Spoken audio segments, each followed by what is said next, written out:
welcome everyone to episode 59 of the ScreamCast. I am your host, Sean DeRager, and with me, as always, my trusty sidekick, my peanut butter to my jelly, Brad Henderson. What's up? Hey. So today, very exciting episode. We had a chance to talk to the director of Nekromantik.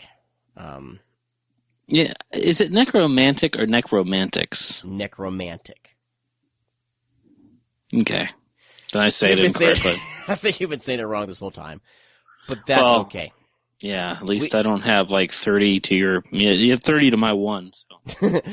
We talked to... Here, I'm about to butcher his name right now. We talked to Jörg Buttgereit. Buttgereit? Jörg Buttgereit. Nope, you just keep doing it. He corrects me in the interview, and I still cannot get his name right, and I apologize. That's the sad part. Hey, you know, I don't pretend to have it all together, Brad. I'm okay with my faults, and I butcher people's names, especially people outside of the United States. Oh, another racist comment coming up. Totally There we joking. go. Totally joking. There we go. If you're not American, I can't say your name. Hell yeah, that's right. Then my last name is DeRager, and everyone mispronounces my last name. So if your last name's not Smith or Lee, you're a fuck ass. Exactly. We talked to him about Nekromantik and, of course, Nekromantik 2, which is out right now via Cult Epics. So we'll be getting to that in just a little bit. It was an interesting interview because I had to wake up at 1 in the morning. I can't wait to listen to it. You decided to freaking power through and stay up till 4. It was 4 a.m. when you finally got on the Skype call. Yeah. And I'm actually thrilled to listen to it because I don't remember one thing. I'm sure we had an interesting conversation, but literally I was so like obliterated. For just like I didn't drink or anything. I'm not obliterated tired, like that. Man. I was just like super tired and like I just didn't know what to say. You know? I can't wait to listen to it. This will be fun. I haven't revisited since, so it'll be fun for me to re-listen to it, of course. And yeah, so that'll be a good time. We'll get to that in just a second. First, though, Brad, what's on your doorstep, man? Holy cow, I almost forgot. We'll get the door.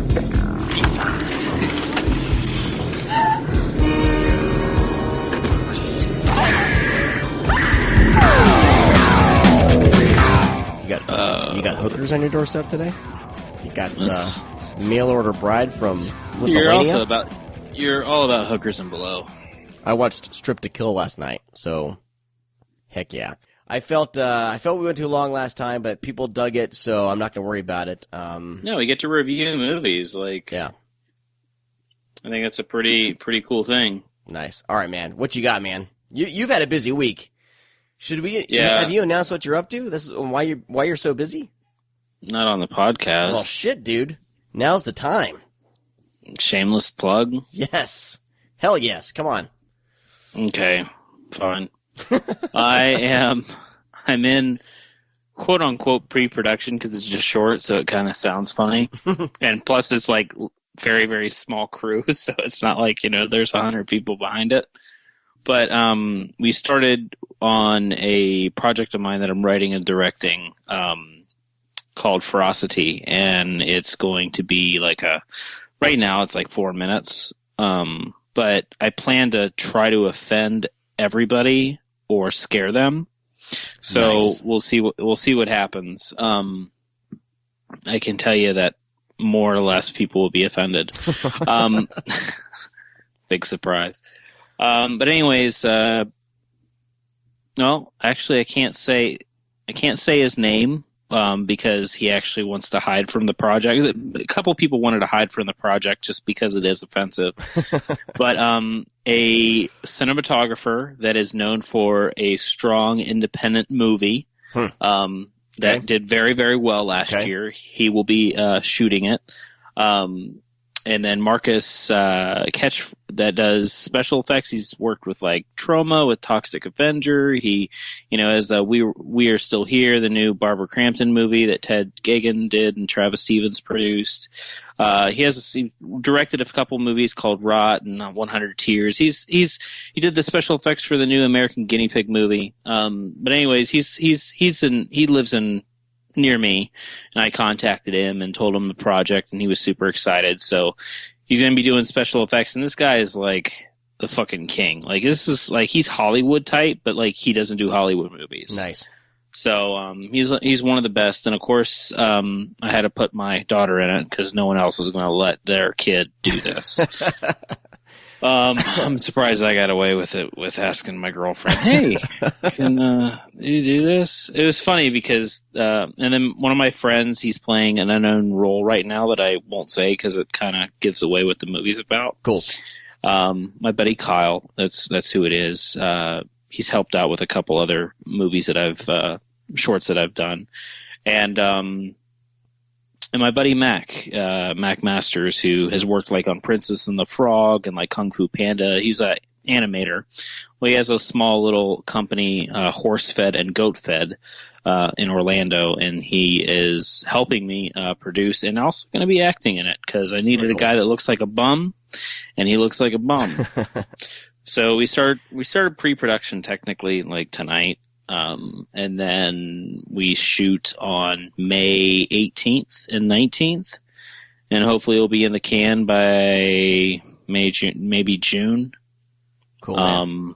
And then, actually, the biggest part is what I'm most thankful for is there's an artist out there. His name's Carpenter Brute, and he's I believe he's German, and he makes some killer music. He has like that disco giallo type thing. Well, I contacted him just out of the blue, and I said, "Hey, man, like I'm doing this project. You know, it's nonprofit. It's a short. Not going to be making a penny off of it. And I really, really love one of your songs called La Perve. And I was like, is there any way you can license it out to me?" He's like, "Dude, if it's nonprofit, just put my name in the title card, and I'll let you use it for free." Awesome. And I was like, whoa, like that's crazy. So I was like, wrote him a long letter saying thanks, and of course, going to send him the project when it's done. But yeah, so all those things kind of came together for me. I'm pretty lucky, and yeah, we're cool, man. Bash it out, and I hope to offend people. Nice. I'm excited to see it. So very cool. We'll see. All right. So what arrived on your doorstep this week? Don't be so excited about it. Yeah. Well, I've liked this movie for quite some time. It's the remake for La Femme Nikita. It's a movie it's called The Assassin now. Then they changed it to Point of No Return. But Bridget Fonda. It's basically almost not a shot for shot, but very, very similar to La Femme Nikita. But yeah, I think it's a great remake. It's a lot of fun. I mean, I'm a big fan of La Femme Nikita, probably more, but I've always kind of enjoyed the remake.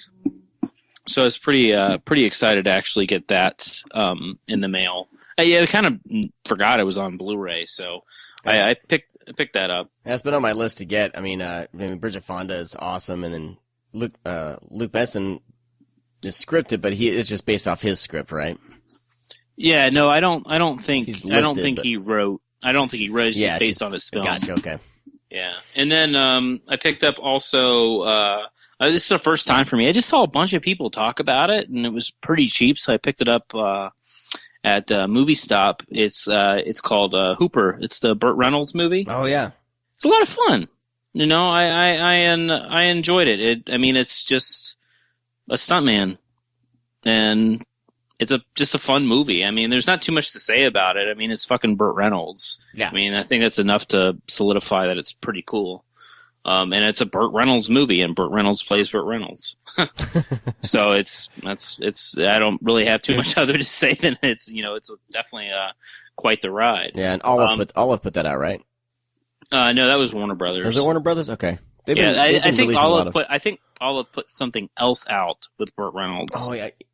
I don't know. There's a few movies that hit Blu-ray with Burt Reynolds. But the big one for me, and the one that's why I went over those two quickly, because this one doesn't even compare. I don't know if I mentioned watching A Girl Walks Home at Night. A Girl Walks Home Alone at Night. But this is a Iranian vampire film that's black and white.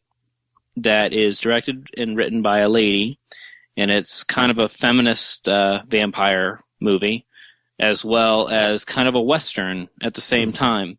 It's extremely unique. But anyways, Kino Lorber put this out. So I purchased it, because I wanted it the day of. And I tell you what, man, I get a lot of Kino Lorber stuff, and they've never done packaging like this before. Yeah, the packaging looks amazing. It's on my list to get. I'm going to slip it out of its slip cover here. I'm not too big on this, but yeah, it's got a hard case, and then it opens up, and it's got a fucking comic book inside. No way. It's the essay and graphic novels, I guess, that they used in order to put together, or maybe that was it, and it's nice fold out, all black and white. It's got crazy fucking cool art all over it. I mean, it's definitely they took their time with such a small movie like this. But this movie has it all. It's got a couple scares that's, because you really don't think about it to be scary at first once it starts up.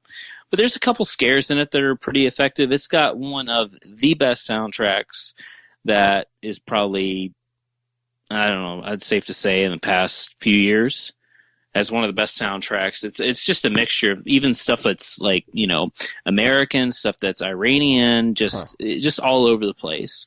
And it's just a beautifully shot movie, and it's just, I don't know, everything that you want in an art house film, it has. Everything you want in a horror film, it has.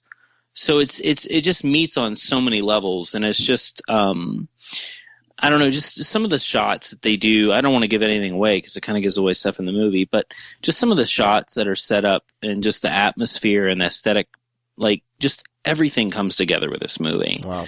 And it's a little bit on the slower side, so I think people will kind of tend to stay away from it or not follow through watching the whole film, because I've shown it to some people, and a couple of people fell asleep, but they were like, "Oh, it's a decent movie," But it's it's really dry and bland sometimes. I take that back. It's not bland. It's very dry and slow.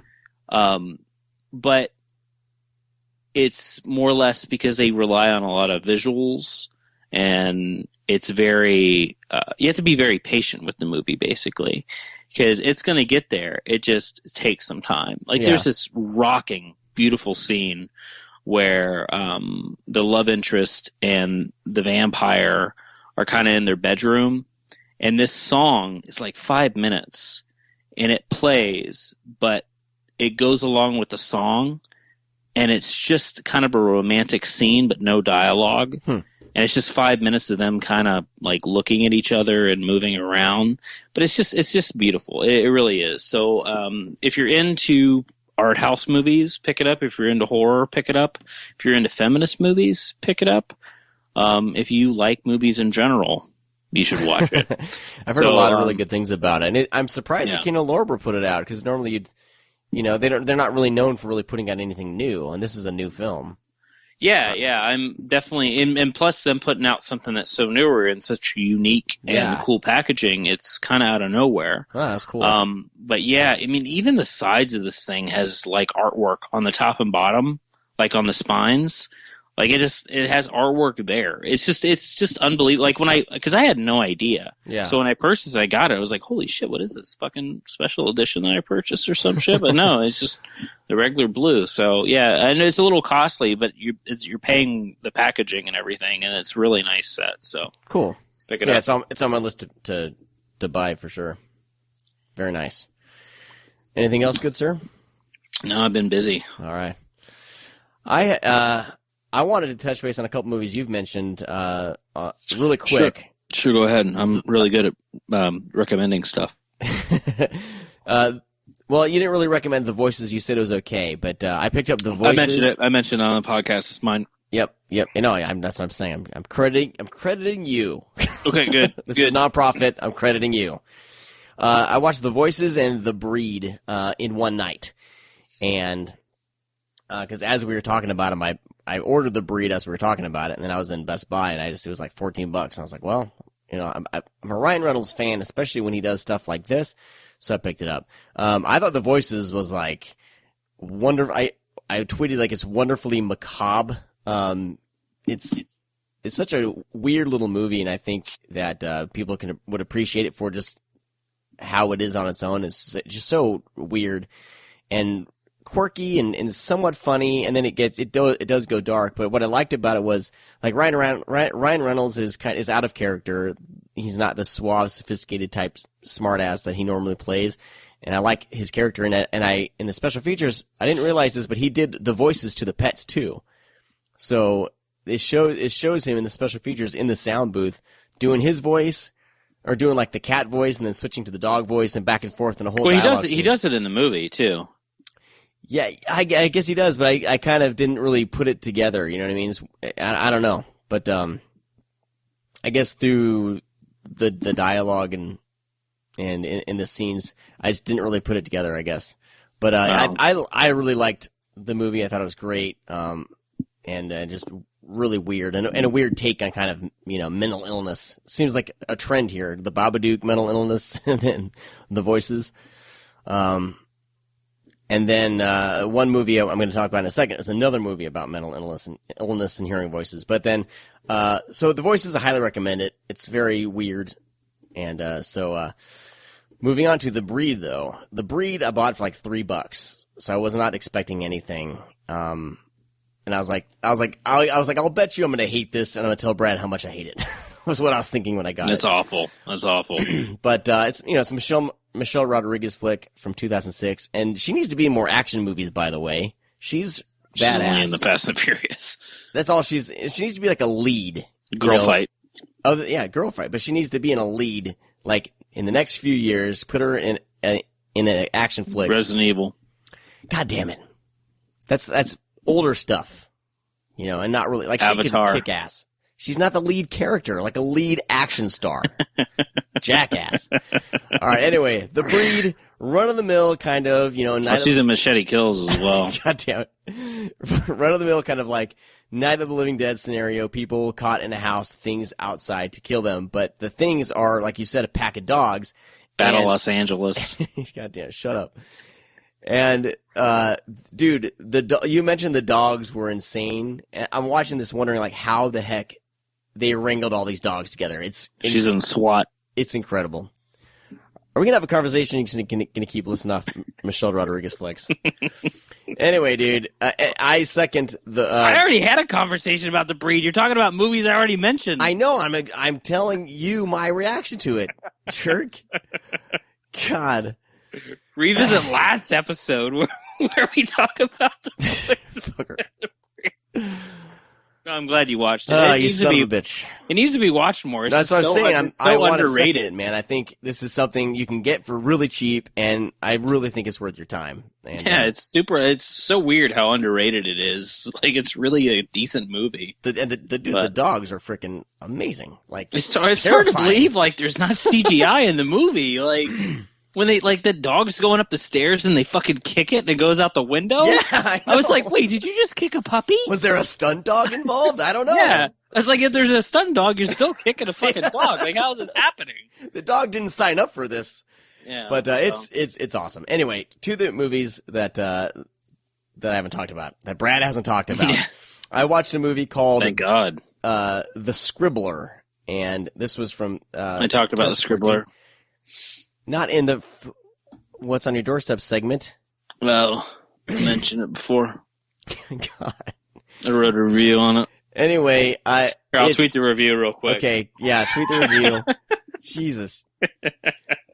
Dude, The Scribbler sucks. I thought The Scribbler was pretty good. It's marketed as kind of like a kick-ass, type comic book movie. It's not that. It's more of like it's kind of an elevated take on kind of mental illness, like I said, with like the voices and, but I thought it was okay. I thought it wasn't horrible. It wasn't amazing, but I thought the performances were good enough, and I was intrigued to get through the movie to see exactly what happened. I think it's like at least worth a rental. I think I got it for fairly cheap.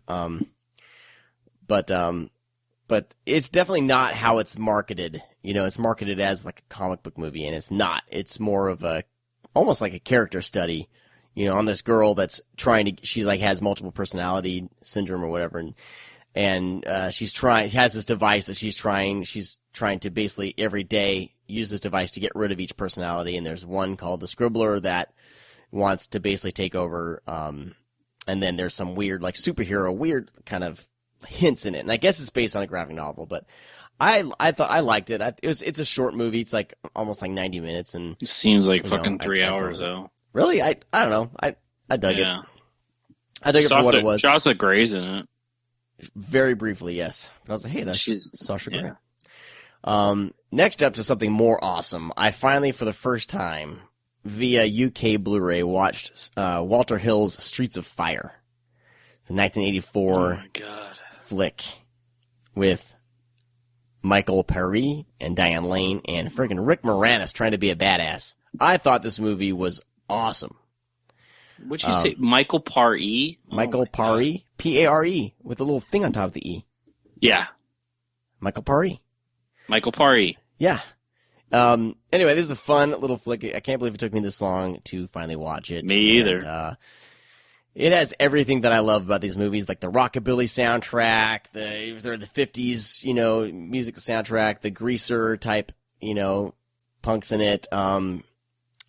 It has Willem Dafoe wearing like leather waders. Just Willem Dafoe is awesome in it. And it is a really fun flick, and I'm surprised it's not on Blu-ray in the States. But it's on HD DVD though. It's on HD DVD and it's on Blu-ray in via the UK. Second Sight put it out or something. Yeah. Yep. But dude, a lot of fun, man. I'm so glad I got this, and I'm surprised. Walter Hill's. I don't know why more is he like kind of getting looked over for Blu-ray? I feel like. I don't know. But anyway, this movie... Walter Hill movies? No, I'm pretty sure a lot of Walter Hill movies Why the hell isn't Streets of Fire on Blu-ray in the States? Well, I don't know. Red Heat is. I mean, fucking... It's penance for him messing with the Warriors. Supernova. Yeah, the Warriors. Supernova's on Blu-ray. The Driver's on Blu-ray. Southern Comfort's on Blu-ray. All right, well, this is overlooked. Like, this should be on Blu-ray. That's all I'm saying. Is any of the 48 Hours on Blu-ray? Oh, yeah. Yeah. Okay, there you go. Shut up now. Okay, here we we go. Even saying fucked with the Warriors. His version of the Warriors is a lot better than the original. I actually haven't watched it yet. At all, ever. Then why are you going to talk shit about the Warriors? I don't know, because I was going to watch... He doesn't do anything. It's just transitions. That's all. He wanted to set it up like a comic book movie, and the studio wouldn't let him. It's actually pretty cool. Nice. Well, I will be watching that soon. All right, anyway. You forgot to mention that Lee Ving is in Streets of Fire. Lee Ving? Yep, you okay. Know who Lee Ving I'm trying to move these quickly here. He's in a punk band called Fear. Nice. All right, next up, I watched a movie, I believe it was Korean film, called No Tears for the Dead, directed by Jong Bom Lee, who, he did The Man from Nowhere. Have you ever seen The Man from Nowhere? Yeah. It was my number one movie, like 2010. Awesome flick.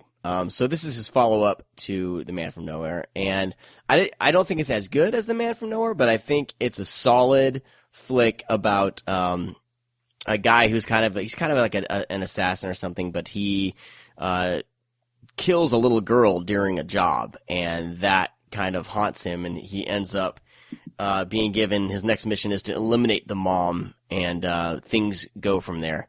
And I think it's a badass little flick. The lead actor is really great.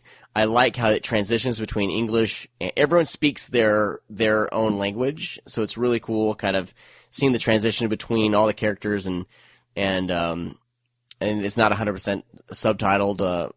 But I like, it's always weird to me when in like a Korean film everyone speaks Korean, even though they're obviously not from there. But this was a kind of a cool blend. It was, I don't know, it's a badass little flick, and I really dug it. Have you seen this one yet?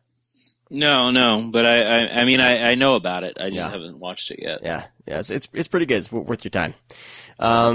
Next, I watched Everly, directed by Joe Lynch, starring Salma Hayek, And this is one that, like, people were split, man. It was like some people really liked it, some people hated it. No, there was just people that loved it and people that hated it. Okay, and it's basically... It's really weird. It takes place basically in an apartment. It's Salma Hayek basically has to fight for her life in this apartment. And people are called, it's like Die Hard, but with a girl lead. And I don't think it's the worst interpretation of the movie. That's how it was pitched to me too. And I'm like, oh yeah. And then I watch it. I'm like, no. No, it's a B-level action flick. I think there's some, fun gore to be had. I think the beginning, it starts a lot stronger than it ends. And it kind of goes downhill as the movie goes along and the bodies start piling up. But I thought Salma Hayek was good in it. But it definitely leaves you wanting because it's just, they can't make the one location work. Like some movies can, and this one, like, can't. It kind of gets, I don't know. It's weird. It's hard to explain, but it was like super cheap. And, if you're curious, I'd say rent it, but, I'm kind of torn on it. Like it's not memorable, but Salma Hayek's pretty decent. As an action chick. But the movie kind of blows. See, I wouldn't say it blows. I think it's a well done action flick. It's just if Jason Statham was in it, it would be straight to Blu-ray or whatever. And it'd be a basic Jason Statham flick. You know what I mean? Except it's a hot chick with guns. Yeah, but that doesn't do anything. I mean, it's over the top stupidity. Like it tries to be like the thing is it really tries hard to be kind of a fun action flick, but it's just like it can't keep up that adrenaline. It just like it's sometimes the action's kind of fun, but then it just falls off completely. Like there's like a few good moments that are a lot of fun, but after like everything just kind of pans out and about halfway to the movie, and then when the fucking mob thing happens, it's like, oh my god, like you just kind of are begging for the movie to be over. Yeah, and it goes on extremely too long as soon as the fucking Raiden shows up. So, yeah, it's flawed for sure. It's but that's the weird thing. Like I didn't hate it, but I didn't love it. So I must be one of the few that actually was just kind of give it a shrug and was like, oh, it's all right, I don't know. If you're curious about it, check it out. Yeah, I was not happy. No? Yeah, I know that I saw that at Fantastic Fest, and it was weird because the audience was cheering and clapping, but after the fucking movie, I couldn't find anybody that actually liked it. I was like, no, it's that audience mentality at those festivals, man. It's like, the director's in the audience, we have to clap. I have to like this movie. I have to write a good review, but when I talk to you, I don't like it. It's really fucking bizarre world. Huh. But just be honest. I mean, the movie's not great. I love Joe Lynch though. I mean, I've liked everything he's done other than that. Even his Venom short is really, really good. Yeah.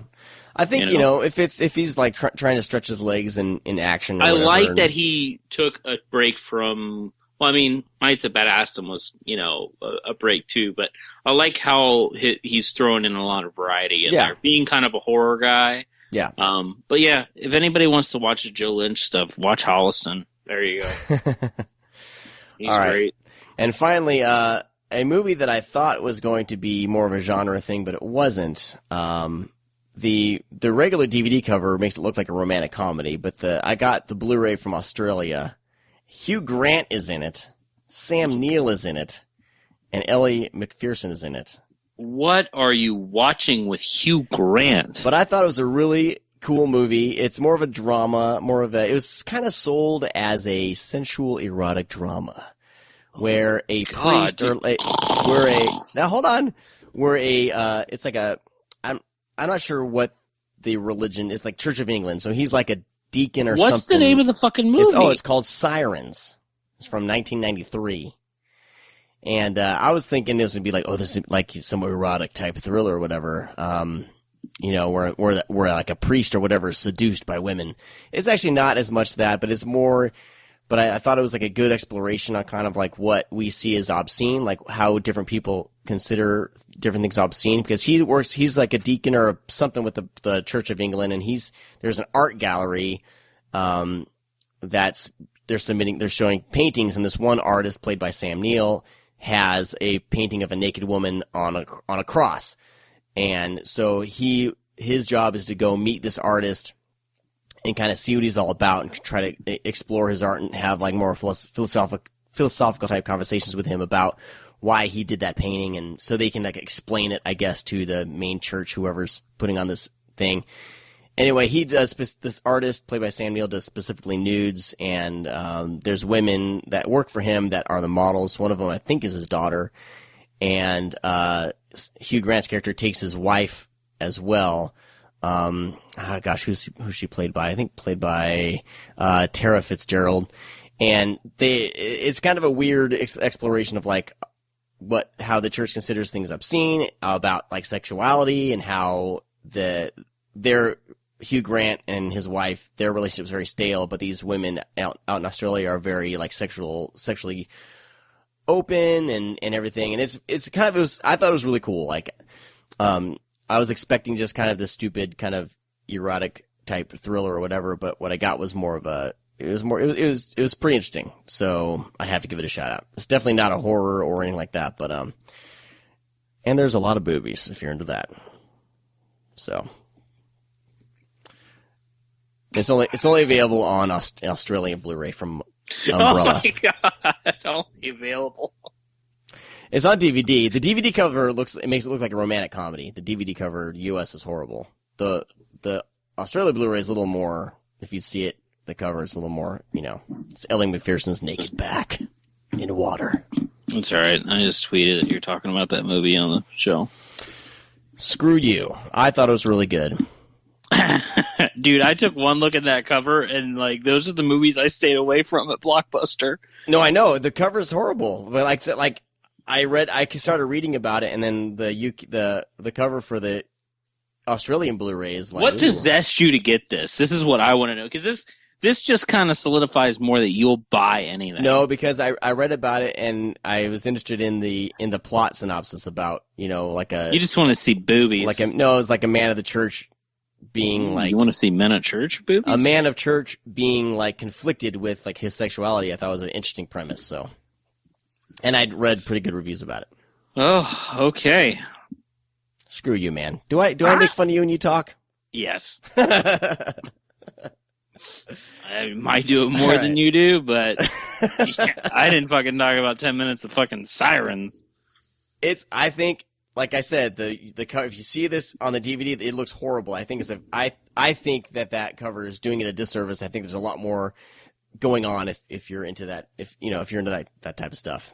If you're someone who's interested in religion and art and everything like that, I think it should have been sold more like that, but it's not at all. But that's all. Okay. It's sold more of as a sexy drama. We're going to see Ellie McPherson's babies. Which you do.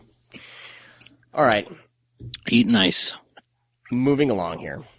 We are going to be talking with the director of Nekromantik, Jörg. I don't know how to pronounce his name. You pronounce his last name? Buttgereit. We're going to be playing that interview next. Stick around, though. We will be drawing names in a hat for our little giveaway for Coffee Shop of Horrors coffee and pick of the week. Pick of the week. We'll be doing our pick of the week, where Brad will probably make fun of what I talk about some more. Oh, Jesus Christ. Sirens. It's Sirens. Hey, guys, I like this movie called Sirens. Fucking Hugh Grant. It's seriously one of his best performances. Dude, this is Hugh the Grant. only podcast in the fucking world that actually talked about Hugh Grant in a podcast. Positive, in a positive effect. I usually avoid his movies, but he's good. And dude, Sam Neill. Sam Neill's awesome. Oh, all right, dude. Stick around. Here's our conversation with Jörg.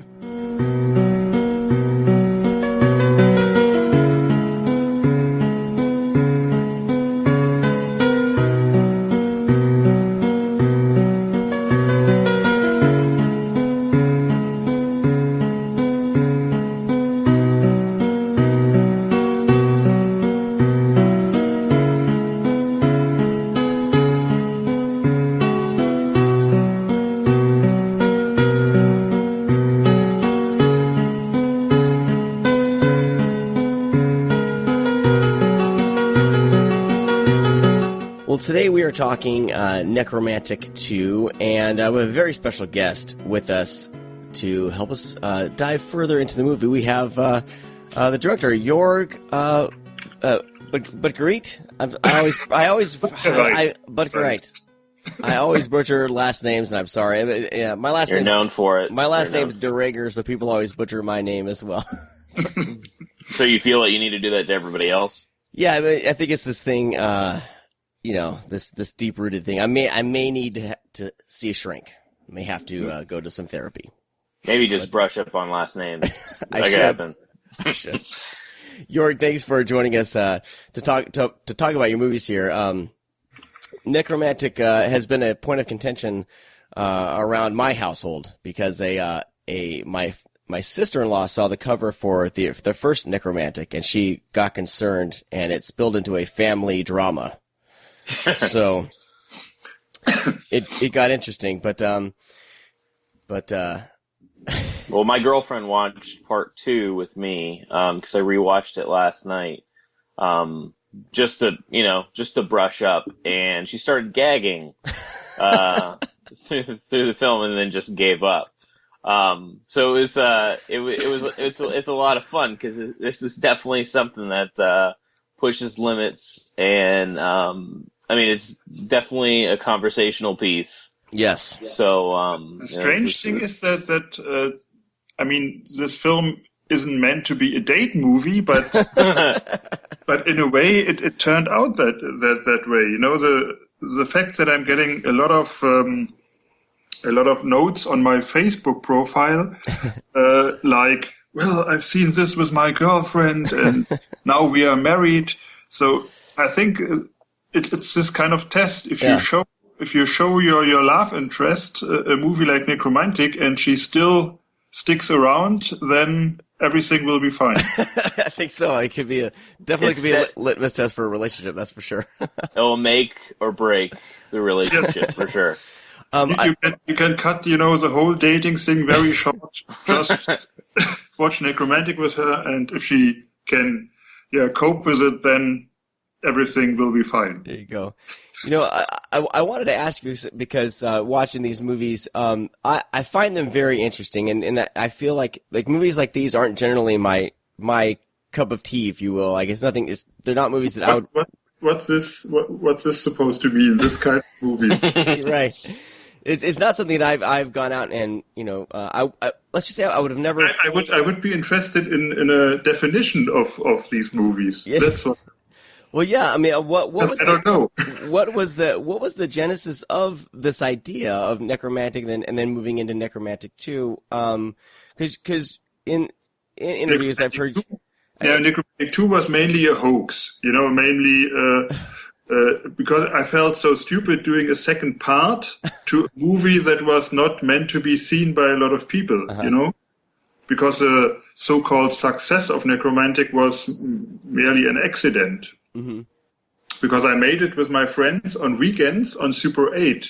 You can tell that this is not the major plan for being famous, or for making a career. And that was, nearly 28 years ago. Uh-huh. So it was a film I did with my friends on the weekends. I was influenced by industrial bands that played in Berlin during that time, like SPK from Australia or Throbbing Gristle from Great Britain. They played over here in punk rock concert places, and they screened movies next to the concerts, like from autopsies or castration movies. And all my friends were musicians, and I was the only one who couldn't play an instrument during that. This was the punk rock spirit time. Mm-hmm. And so I just came up, because I was a film fan, that I could be a director. And I asked my friends if they would star on it, and I asked them if they would do soundtracks. And so we just did this film.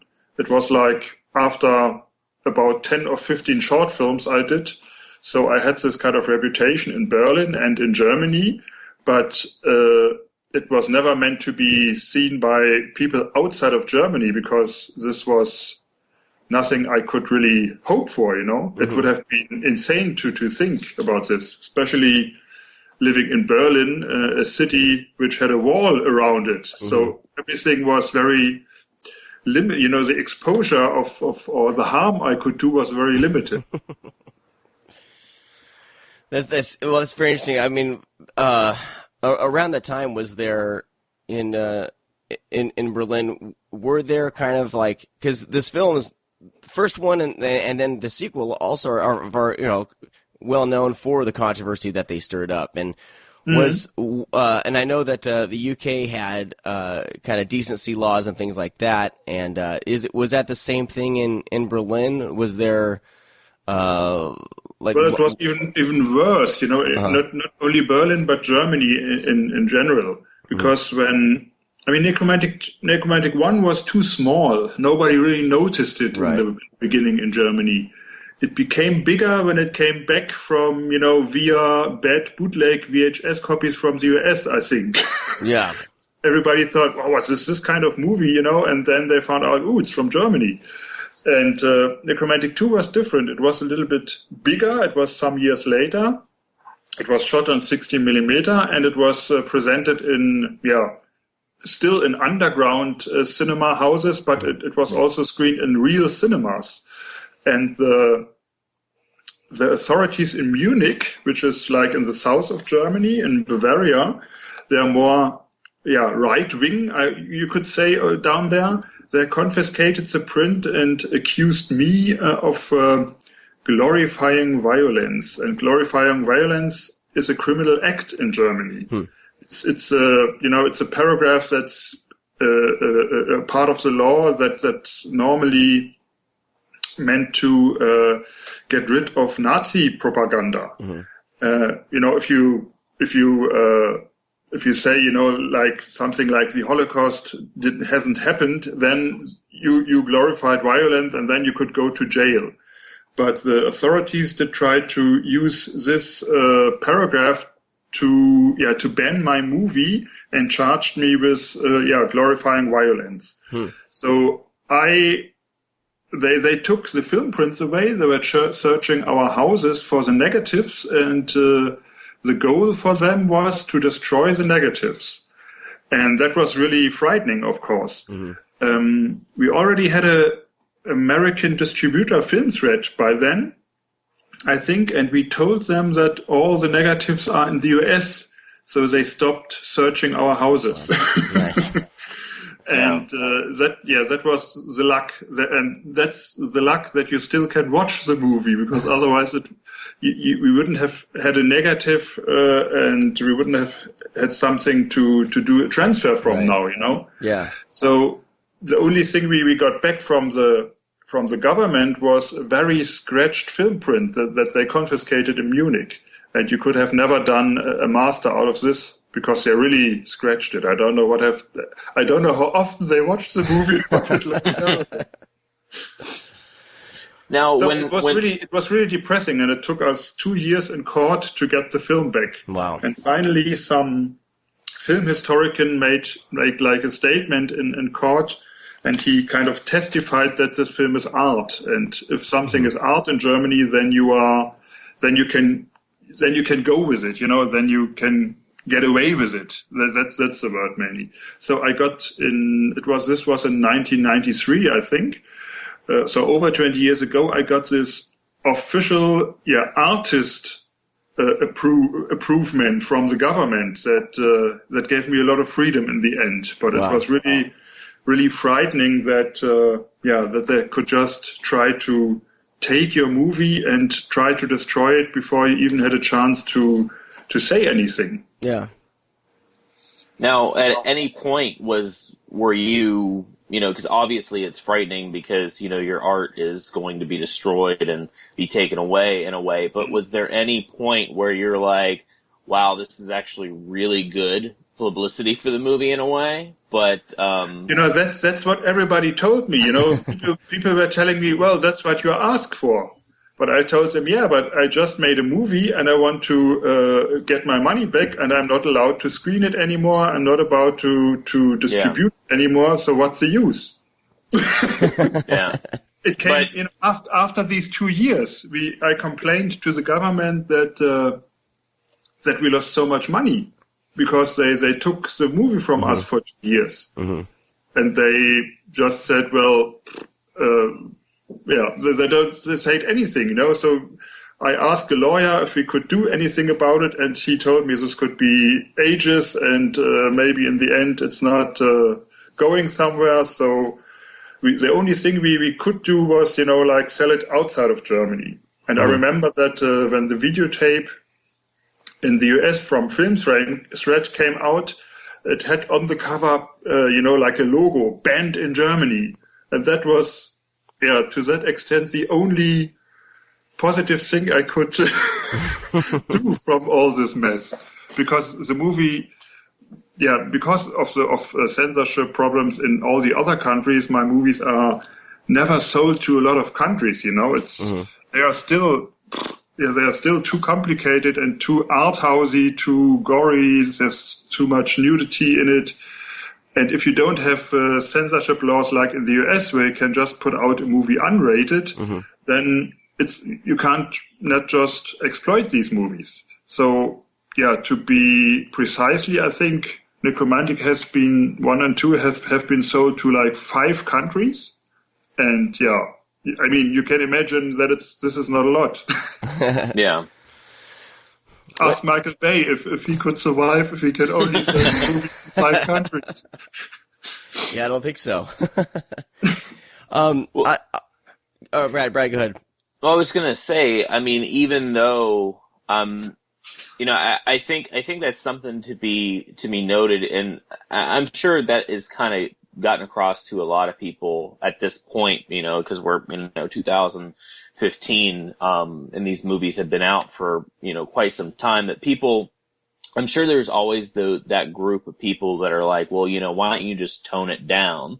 Well, I mean, how do you really tone down art? It's your feelings, it's your thoughts. So it's also refreshing to see that, you know, because to me, because I know people view Nekromantics in a different way, but it's yes, it is gory. Yes, a lot of it's fucked up. Yes, it's, you know, violent. But at the same time, for me at least, I don't know how true this is, because even I wrote a review of the first one, and I mentioned that this is that it feels like it's kind of an overlay to a personal side of your life. That, because I believe, like, even the first one, the 2 films are completely different for me. Yes, it's about, you know, people fucking corpses, but in a way, it's like, it feels that the first one is so much to the point of losing somebody. Like for me watching it, like, I'm not even paying attention to the fact that there's, you know, a dead corpse in the bed and the girl's obsessing over it. It feels like, personally, like that would be ripped off of just saying, this woman fell for another guy, and this is his way of dealing with it. And the second one is trying to find somebody that's your match, but you can't, and you're almost in a desperate manner trying to find somebody that fits you know, just you feel comfortable with. Yeah. And these films are relationship movies. Yeah. And it's you know, the funny thing is, the first review that came out when Nekromantik was presented in Berlin, you know, we didn't have like a major release, of course. The film played in 2 cinemas in Berlin, or in 3 cinemas, and we only had 2 film prints. So one film print was driving around with a taxi all night. And the first review that came out was from a gay magazine, and they were writing that Nekromantik is the first movie about AIDS. Oh, okay. Yeah, that was my reaction as well. You know, they were explaining, okay, here you can see that people are going to bed with death. So this must be a movie about AIDS. And AIDS, you know, the fear of AIDS was very big. And horror movies, if Nekromantik is a horror movie, deal with fears. So it made sense to me, but it sure wasn't one of my intentions. Well, I mean, in a way, it's still almost in a way is beautiful for other people to perceive the films just as, even if it was a message about AIDS, that they're not really focusing on just the fact that it's violent and in a there's way not so actually much gain violence. something from it. Yeah, there's not so much violence in it, I mean, especially Nekromantik 2, you can imagine that, after the first Nekromantik, I made Der Todesking, the King of Death. That's the next film that will be out from Cult Epics, but in real life, I made that after Nekromantik, just to be sure that I will be recognized more as an artist or as a filmmaker and not like a horror movie buff. And when I finally gave in to the requests by the horror fans that I should do a Nekromantik 2, I gave them this really kitschy laugh story, because if you cut out like 2 scenes of that movie of Nekromantik 2, you really have a very sweet laugh story, I think. And it's not so much like a horror movie. There are a few scenes that are gory, but if you put those out, the movie, it doesn't build up tension or anything that has to do with horror movie. So it was more like a feministic approach I was trying to achieve. And the strange things that happened when the movie came out, it was invited to Austria to a women's film fest. And I liked that, of course, but these were really hardcore feminists, so they told me, well, because this is a women's film fest, we will take your movie and screen it, but you are not allowed to come because you are men. And I thought, wow, that's cool. That's the weirdest festival invitation I ever got. Well, yeah. So it was, and still to that day, I'm approached especially by female horror fans. There are not that many horror fans, female horror fans, so I'm kind of proud that this movie works for girls as well. Yeah, I think the same thing happened, Brad, when we were talking about The Fan or Der Fan. It was the same kind of thing where directed by a man, but he got the what it's like to be kind of an adolescent girl in Germany at the time, or he that director captured that too. So it's the funny thing is that in Germany this movie works totally different. Der Fan. Because that girl used to be a very famous child star over here, Oh, okay, yeah. So she was doing like little hosting jobs in children programs. So casting her in Der Fan was, like really taking her innocence away, and everybody in Germany was shocked. Oh, okay. But outside of Germany, this doesn't work, of course. Right. Yeah. So, like every kid had a crush on this girl, Desiree Nosbusch. And after that movie, I mean, it was very brave to do it for her, I think, but she really regretted it, I think. Yeah. I mean, because in Germany, we still don't have a horror culture, and that's a reason why it's so difficult to do this kind of horror movies. I mean, I experienced this right now again with our anthology movie German Angst. I did a half an hour episode in that movie, and I can tell you there's still, if you tell the people, oh, I'm doing a horror film again, they don't tell you, oh yeah, what's it about? They tell you, why would you do such a terrible thing? Are you, why do you want to go back? You're an artist now. You don't have to do this. That's interesting. So the culture in Germany is a bit different. What kind of, as far as the movies go, what kind of movies, I guess, what kind of movies would they want you to be doing? You know what I mean? Like, well, more art house type films, or? I mean, I would say my films are art house types, but they don't really see the necessity to show violent images or images that are so honest. Mm-hmm. And I think my whole spirit, I mean, I was raised, I started filmmaking with this do-it-yourself punk rock spirit. Mm-hmm. And this doesn't really applies to people, because in Germany you can only finance a movie if you do a deal with TV, because otherwise it's not reasonable. You can't really get your money back. Mm-hmm. And if you do a film with strong images, then of course this doesn't work out. They don't give money to you. I mean, I did movies for TV, but these were documentary movies, and I could slip in some. Of course, I did movies about the stuff I like. I did a movie called Monsterland, where I traveled to around the world, to Japan, to Switzerland, to the US, actually, to LA, to interview people who do monsters, and this is a kind of movie that was produced by Arte. That's a French and German TV channel, but that TV channel is funded by the government.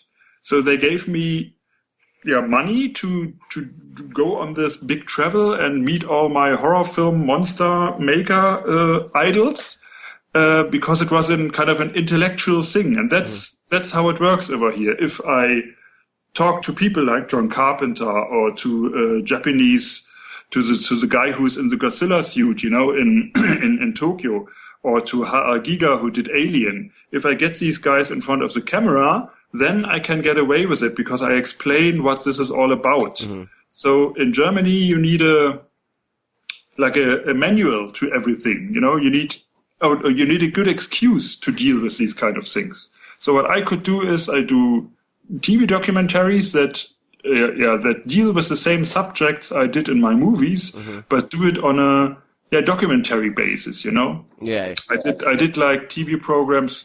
It's a series over here also from Arte, from that TV channel called Into the Night, and you take two artists and you drive with them through the night and you shoot them. Well, you film them for like 8 or 10 hours as long as the night goes, and then you make a 1 hour movie out of it, and that will be screened on TV. So I managed to sneak in with people like Asia Argento or with Joe Coleman, the painter from New York. So this is the kind of stuff I could do on a film level, and I could get away with it in Germany. But doing films like Nekromantik is still impossible, and German Angst is something that it's sold now, and we just were fighting in Germany with the censors to get an 18 rating without having to edit the movie, and that just worked out. But it again was as exhausting as doing the movie. Just to get rid of the movie, rid of these censorship problems. I guess that makes sense in that situation. That like why these movies are so independent, because you just need to kind of get them done. Yeah.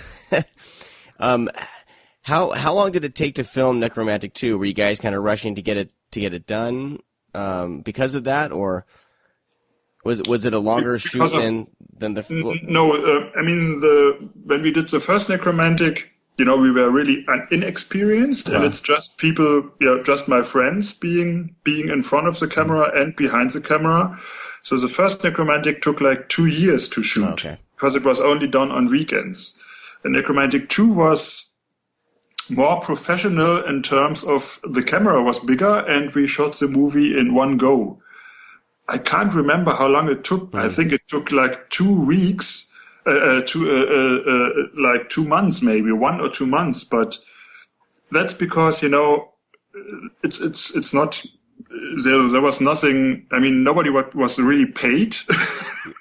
So at some days we couldn't shoot because the main actress would have gone to work or something like this. But we also had days that took on forever, because when we did the climax, for example, when she's cutting the head off and everything, all that stuff had to be done in one go because we only could do it for one time. And after that, the room where we shot it in was totally smashed up, and dirty, so we couldn't do it again.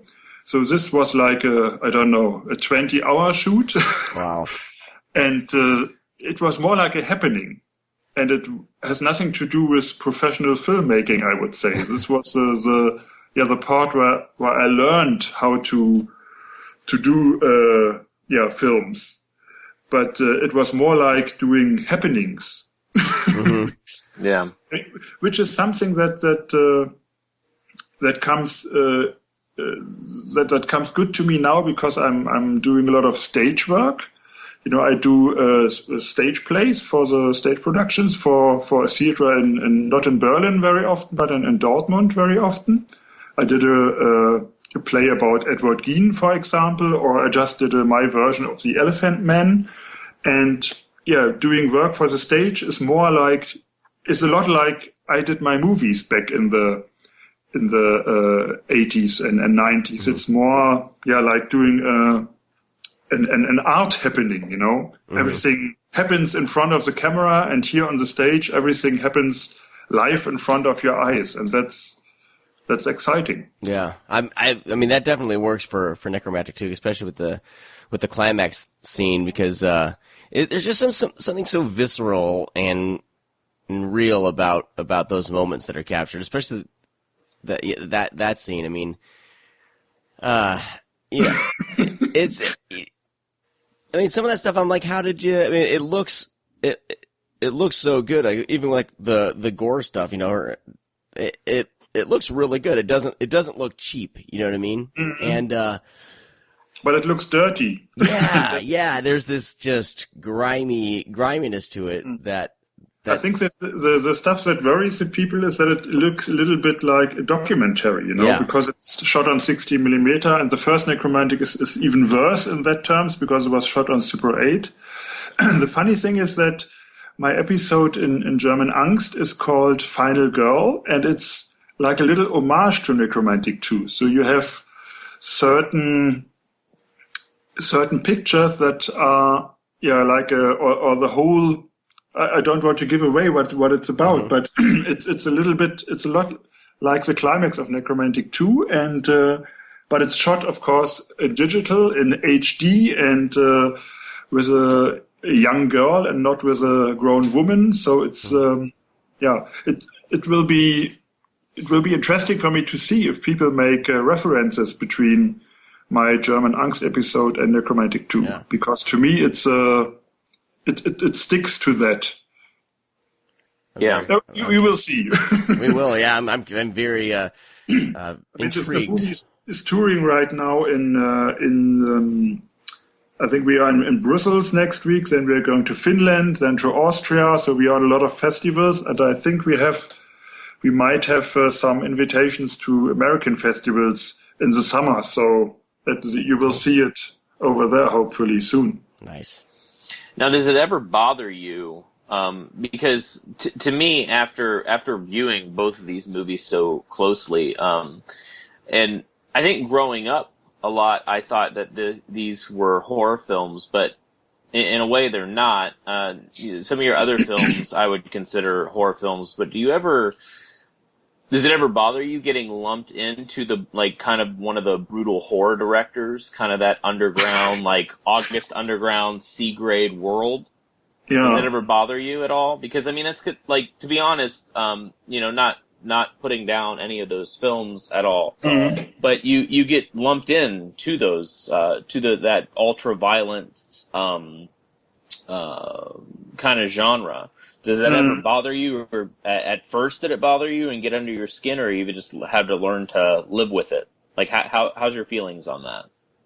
I mean, when I made those films, there wasn't anything else like this, Yeah. So I was not connected to this kind of ultra-violent genre because there was no such thing.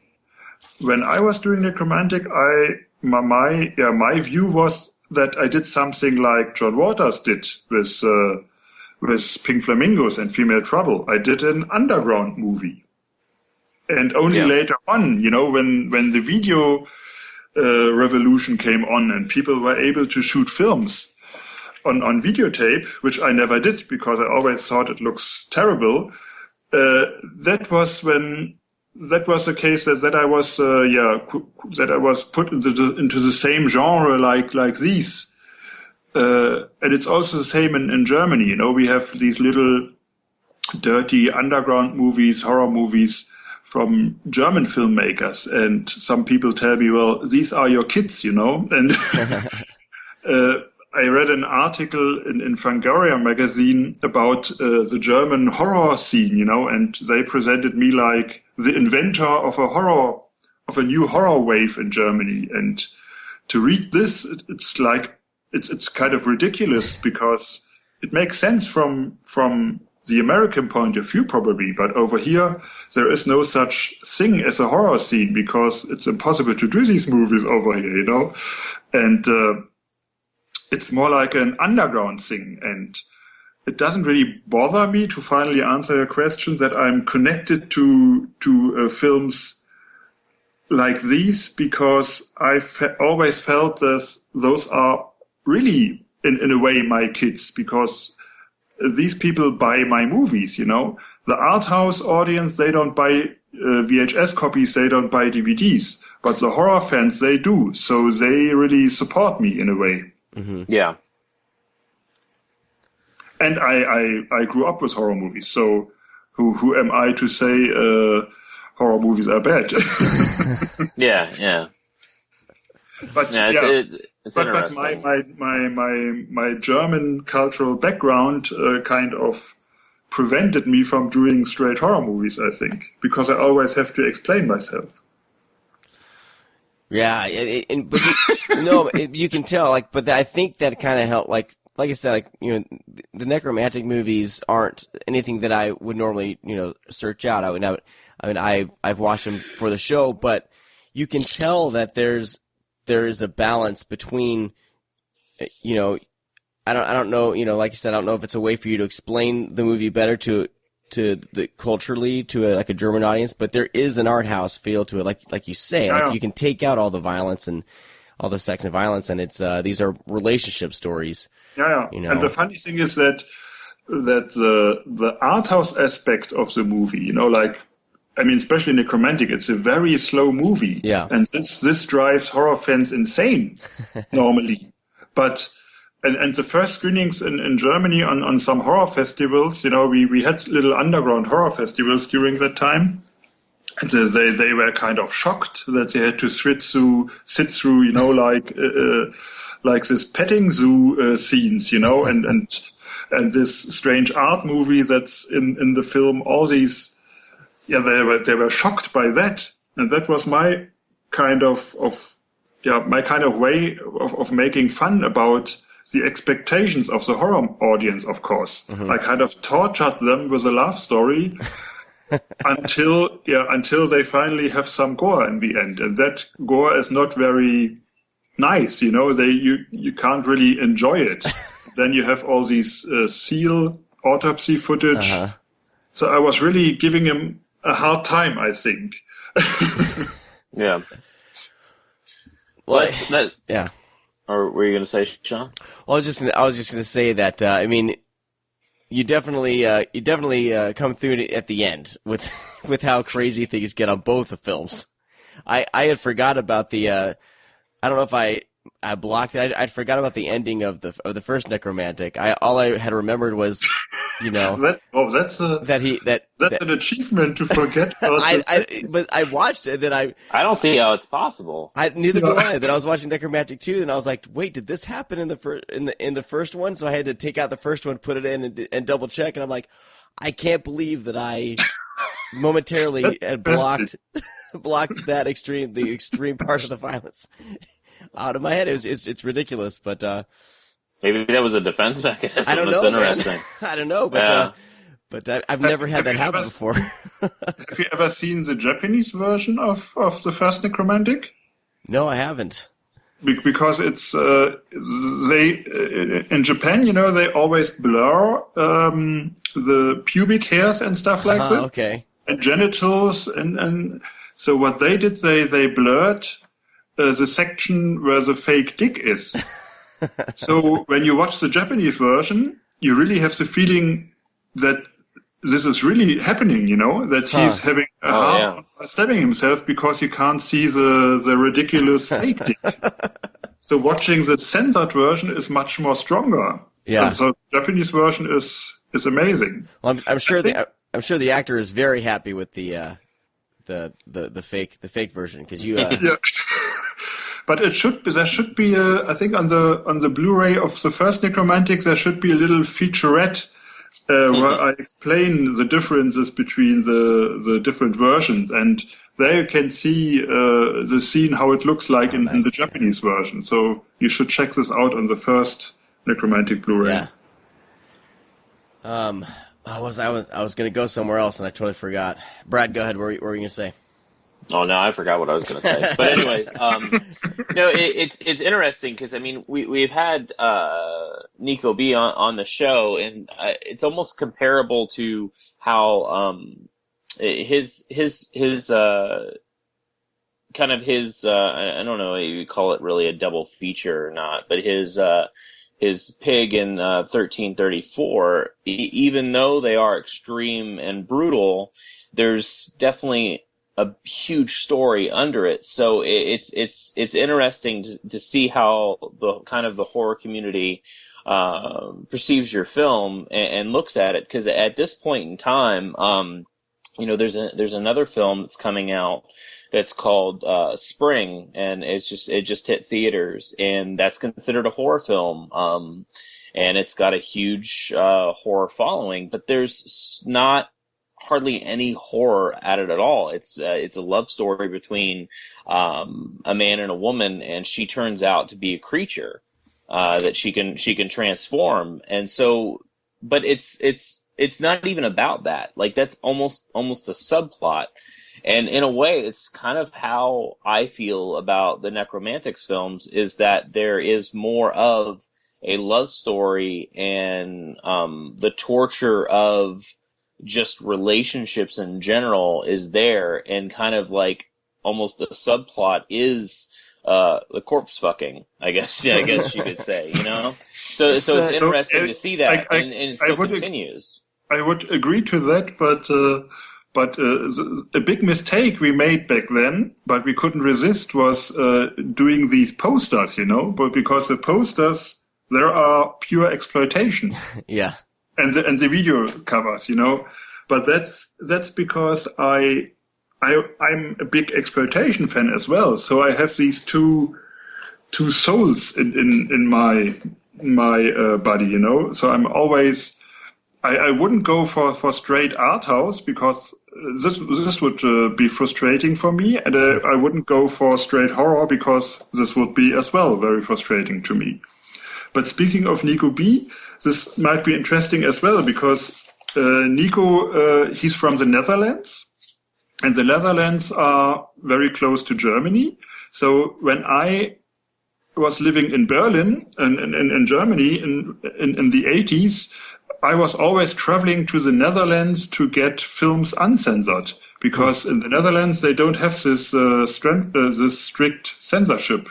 And Nico, he was having in Amsterdam, he was having a video shop, and he was one of our first supporters, because he ordered all the VHS tapes we produced on our own of Nekromantik. He ordered them to the Netherlands, and he sold them inside of the Netherlands. So now he's in the States, and now he's doing the same thing he did 25 years ago for me, Wow. So he's kind of, distributing my films and making sure that they don't get censored and stuff like this. And it's still this kind of underground community I'm dealing with. I'm not selling the films away to bigger companies who would probably censor the films to get them through the authorities. Mm-hmm. Speaking of that, we had put out on Twitter for some of our listeners to respond with some questions, and one of these questions kind of goes in with this. It's from Twitter handle Zombievish. He asked if there was a sense of vindication that the BBFC passed Nekromantik. I'm not sure if he means one or two. Uncut. The first one. The first one was released in the UK now. Yeah. Right. So that one was passed uncut. Do you think it's just a matter, like, time kind of catching up with the movie? You know what I mean? Or did you feel more kind of a sense of vindication when that? I mean, the fact that the BBFC gave it gave it an 18 without having it cut in the UK is, of course, very pleasing to me, because I would have earned a lot of money if they would have done this 25 years ago. Right. And because Great Britain is very close to Germany, and it's a big market. And the fact, it was hard work to get it through the BBFC, and the first step was that that Nekromantik was shown for its 20th anniversary at the Leeds International Film Festival. So it was only a festival screening, and to do 20 years after the movie was made, and the festival had to apply the film to the censorship board to get it shown one time only, and then they had a lot of questions for me, about the rabbit scene, all this kind of stuff. So I did a lot of explanations. I said everything straight. I was saying the right things. So they gave it a go for the screening. And when Arrow Video released acquired the rights, they already did know that the BBFC kind of let it through for the screening. So there would be no objections, of course, putting it out on video, because it's or on DVD and Blu-ray, because it's the same reasons for the same reasons they let it go for the Leeds Festival. They should have let it go now to the home video market, and that's what happened. But still, the case was that they really had questions, and these questions were asked to me, So it's not like you apply a movie and they let it through. They have questions, you have to answer them. So it's hard work. So they have a sit down with you, and you have to. They were in different countries. They were asking all these questions to the programmer of the Leeds Film Festival, right. And he asked me the questions via mail. Okay. Or on the phone, and then he gets. So it was really. I mean, today this is kind of fast with the internet. Yeah. But back in the old days, this was much more complicated. Of course. What was one of the most bizarre questions that they had for the film, if you can remember? I mean, the most concern was not about the subject of the movie. The funny thing is, even in Germany, necrophilia is nothing that is forbidden, because nobody really thought about it, I think. What is forbidden in Germany is like, oh God, how do you say this in English? About, like disturbing the peace of a grave. This is a term in Germany, and it's also a term that's very often used when like Jewish cemeteries are disturbed by Nazi hooligans or stuff like this, So a lot of stuff that is connected with the Nazi past of Germany is connected to the witch hunt of the horror movies, So but that's a different theme. But the most important concern for the BBFC was if the rabbit was killed for the movie, or if I just shot a butcherer killing a rabbit, that would have, the rabbit would have been died anyway or not. This was the main question, which is a concern I can absolutely understand. And the fact was that I wouldn't. That we actually did just film an animal slaughterer, which was the father of the girlfriend of the co-author. So it was really someone we knew, and we were knowing when he was slaughtering the rabbits. So we came by and we just shot the scene happening anyway. Right. So this was, I think, the main concern. That's fascinating to me. That the thing is, I think films like Cannibal Holocaust have caused a lot of problems in Great Britain, and that's in the 80s, and that still is a concern to them, I think. Right. Huh. for good reason. Yeah. Yeah. I still need to watch Cannibal Holocaust. It's on my. What do you mean you still need to? I have never seen Cannibal Holocaust. It's on my. It's high up on my list of shame, and I just finally bought it. And I keep eyeing it on my shelf, going, you know what? One of these days, I just need to watch that.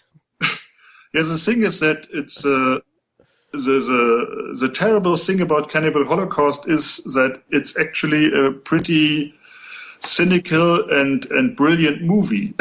Mm-hmm. But you can also really hate it for the animal mutilation. Right, because that was done for the film, right? Is that the difference? It looks like this. Yeah. And I mean, I've met Ruggero Deodato a lot of times on festivals, and he's mostly known for that picture. You know, when you meet him on festivals, he's always signing pictures of Cannibal Holocaust.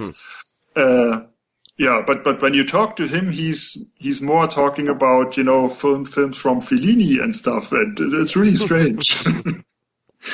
So I'm not sure if he. I never dared to ask him how he feels about his movie. Yeah. Maybe you should do after you watched it. We should, yeah. I would just talk about Raiders of Atlantis the whole time. Of course. But, of course you would. Brad will not rest until he sees a Blu-ray release of Raiders of Atlantis.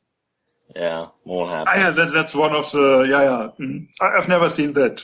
That's the movie I have to, yeah. Watch. Okay.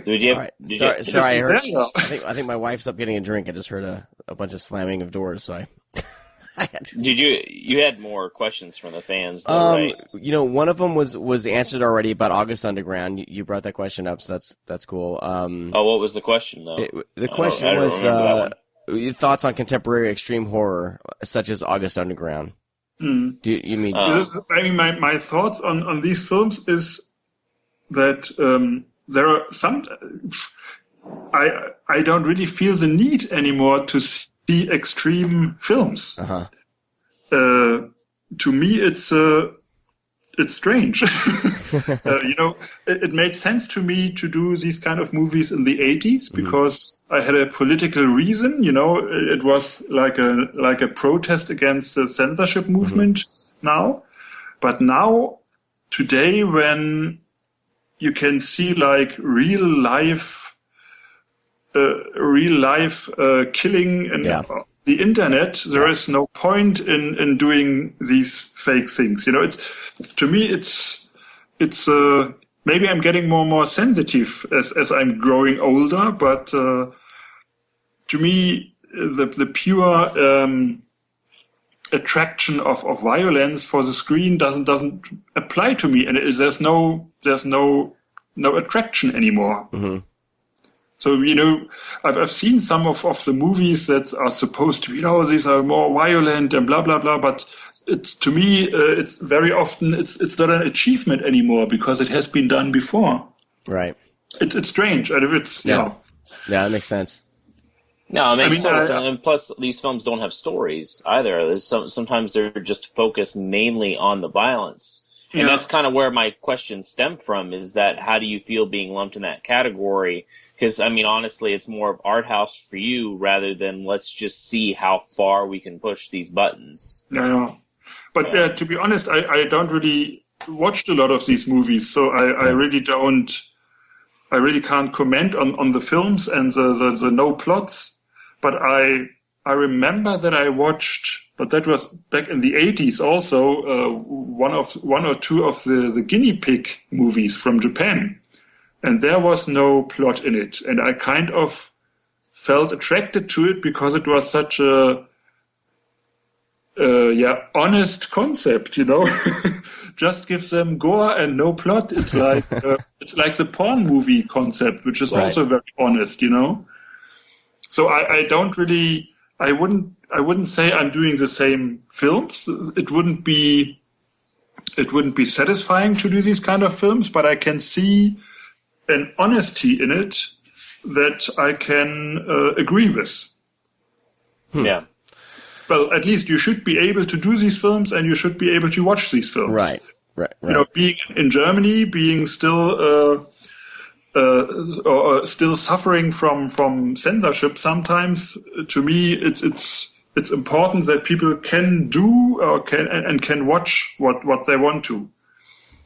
In the US, this might not be a big deal, but over here it is. So for me, it's always important that people can just do what they want, and there are no limits. Yeah. Because there are no limits in real life. Why should there be a limit to movie making? Are there more filmmakers out there still kind of pushing for, against the censorship now, like with films? I mean, what other filmmakers? What we are trying to do with German Angst is something like this, pretending this is normal. To do these kind of films, and it's a much bigger production than the films I did with my friends in the 80s. Mm-hmm. It's a movie that really looks like a movie. And we will see what happens. We get good reviews, but it will be released on Blu-ray in May over here already. Okay. And the pre-orders are pretty good. Good. But it's also done totally independently without any funding money and something. So I'm curious if the producer will get his money back. And this won't happen only in Germany. You need to sell it to other countries to get the money back. Mm-hmm. That's for sure. So this might be a statement as well to Germany. Yeah. To the US, it's not just like another horror movie, but over here it's a big deal that three directors really pretend to be horror filmmakers. Well, I think we take it for granted here in the US. That's it. For sure, we don't understand what's going on in other countries, and as far as these kind of laws, like we're just so used to being able to put out whatever the heck we want to put out, or watch whatever we want to watch. We don't really think about all the hoops that. So maybe that's my message to all these gruesome horror makers. Just come to Germany and do the same thing here, and then I appreciate you. Yeah, oversaturated, so they can't ignore it or they can't fight against it anymore. Yeah. All right, we have another question here. This is from Rob Hunter. He says, did you ever consider a cross-marketing promotion with Swiffer brand mops and brooms? What's this? What? He's referring to the broomstick scene in Nekromantik. He said, did you ever consider doing some cross-promotion with some broom makers? I don't know, it's Rob. What do you do? During that phase of my life where I had no money for the films, I would have taken any money. So, of course, I would have done. But nobody asked me for a product placement. Right. No one was thinking that far ahead. Mm. And then we've mentioned Der Todes. I'm going to pronounce this wrong. Der Todesking. Right, that's coming out in June from Cult Epics. Yes. Great. Fantastic. That's a totally different movie. That's even more art house than Necro 2. Well, I'm really looking forward to seeing it. You have not seen it? I have not seen it, so I see. This is my way of telling the people you're not getting a straight horror film from me. Nice. Great. No, it's definitely, because that's something I've seen, because I've seen that more recently. So yeah, it's funny because even, I guess, growing up and knowing about Nekromantics and seeing Nekromantics and some of your other films, I guess until like these past couple years, I always thought of you as a horror film director, but at this point, like, I don't know if I can, in a way, like you are, but at the same time, you're a lot more than that. So it's kind of funny to hear and to listen about how people perceive your films. When they watch them, do they see an ultra brutal horror film, or do they see kind of, because I remember having Nico on the show, and he said that some people view it as a comedy. And you even said if you take certain things out, it could play as a comedy, it could play as a straight love story. So it's interesting to see how everybody the difference, because that doesn't happen too many with with horror films or anything like that. what's really happening, or the closest I get to public reactions is when my films are screened on festivals and I'm there for a few days, because the people are always kind of stunned by the movies still, even if they are so old, because they have this image of, okay, I'm going to watch a horror movie, but then I don't deliver a horror movie, and I deliver something more. And normally it takes them a few days, and then people come up with me and tell me, well, I'm still thinking about the movie I saw 3 days ago. And I think, wow, this is an achievement. There's this guy here joining the festival, and he watches like 10 movies a day, and he still thinks about this one movie I screened to him 3 days ago. So these movies kind of grow in the people. And I mean, I'm getting a little bit worried because I'm getting photos from friends on my Facebook page where they do Todesking tattoos, like the poster, and there's this little drawing of a skeleton, which is kind of an impersonation of the King of Death. And this logo is on so many arms and breasts now that I'm getting worried. Because this film never had a big, it will be a first time digital release in the US when it comes out. Mm-hmm. It has only been released on a very limited edition on VHS by Film Thread in the early 90s, and that's about it, So this will be like the first big release of the movie worldwide. So this is interesting that it's what it does today. I mean, that's something that's really curious to me, that people watch these old films today and they can still get something out of it. It's great when new life can be breathed into these films. I mean, because they have never been published. Right. Yeah. I mean, it's these films are finally getting their due for kind of public consumption, and then you'll finally see what the reaction would be pretty interesting. Yeah. Let's see, and I think that's all we had for listener questions. I did have a question myself about Nekromantik 2, and it's in regards to the movie that they go on a date and they go to the cinema, and the film is that they're watching is these two people eating eggs, having a discussion, and fully naked. Yes. Is that a real? Did you shoot that for the film as a film within the film? Yeah. We shot that for the film, and the people who Wolfgang Müller and Käthe Kruse, the people you see are real artists, or very well known artists. They have a lot of art projects on, and they had a music group called the Deadly Doris. And they are kind of famous in the art scene. Okay. So I asked them to star in my fake art movie, which was mainly a concept of an even artier movie than My Dinner with André. You know My Dinner with André? That's a French film from Louis Malle, I think, from the 70s or 80s.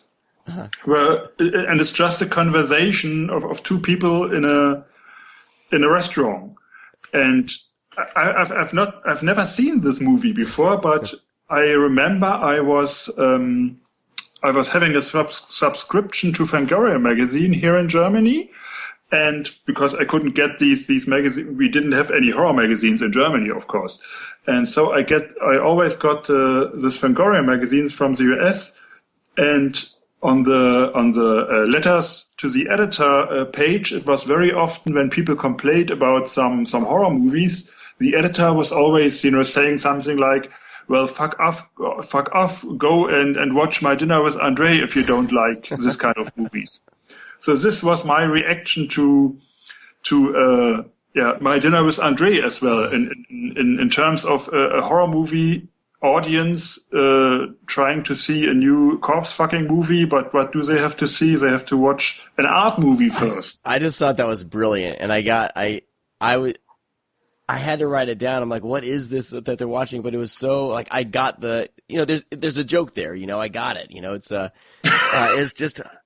But the people who watched the film 25 years ago, they didn't get the joke. They just get bored. I can assure you. There was so many eggs too. I was like, are they gonna? Is this the movie? Does he have to eat all the eggs? Is this like? But that was great. So fantastic. All right. Okay. Brad, did you have anything else? No. I mean, we're talking for 1 hour. We should. Yeah. We should be, I'm sure you've been asked every question in the book, but by this time. So that's the broomstick question, not. All right, we got one. We had one. Just never before, and I never experienced someone who told me he did understand, he did get the joke with the art movie scene. So awesome. That's the first time. Awesome. And that's from America. That's amazing. Well, Jörg, thank you so much for talking with us about Nekromantik and Nekromantik 2 and your work. We really appreciate it, and we wish you the best with German Angst. I'm really looking forward to checking that one out, and I'm sure we'll be definitely talking about more of your films. So okay, so maybe you can send me a link if this goes online. Then I post it on my Facebook page. We will do that. Okay. Yeah, it'll be a couple weeks, but I'll definitely send you and Nico links. Fantastic. No problem. All right, Jörg. Okay. Have yourself a great day. I'm going back. Yeah, I'm going back to bed.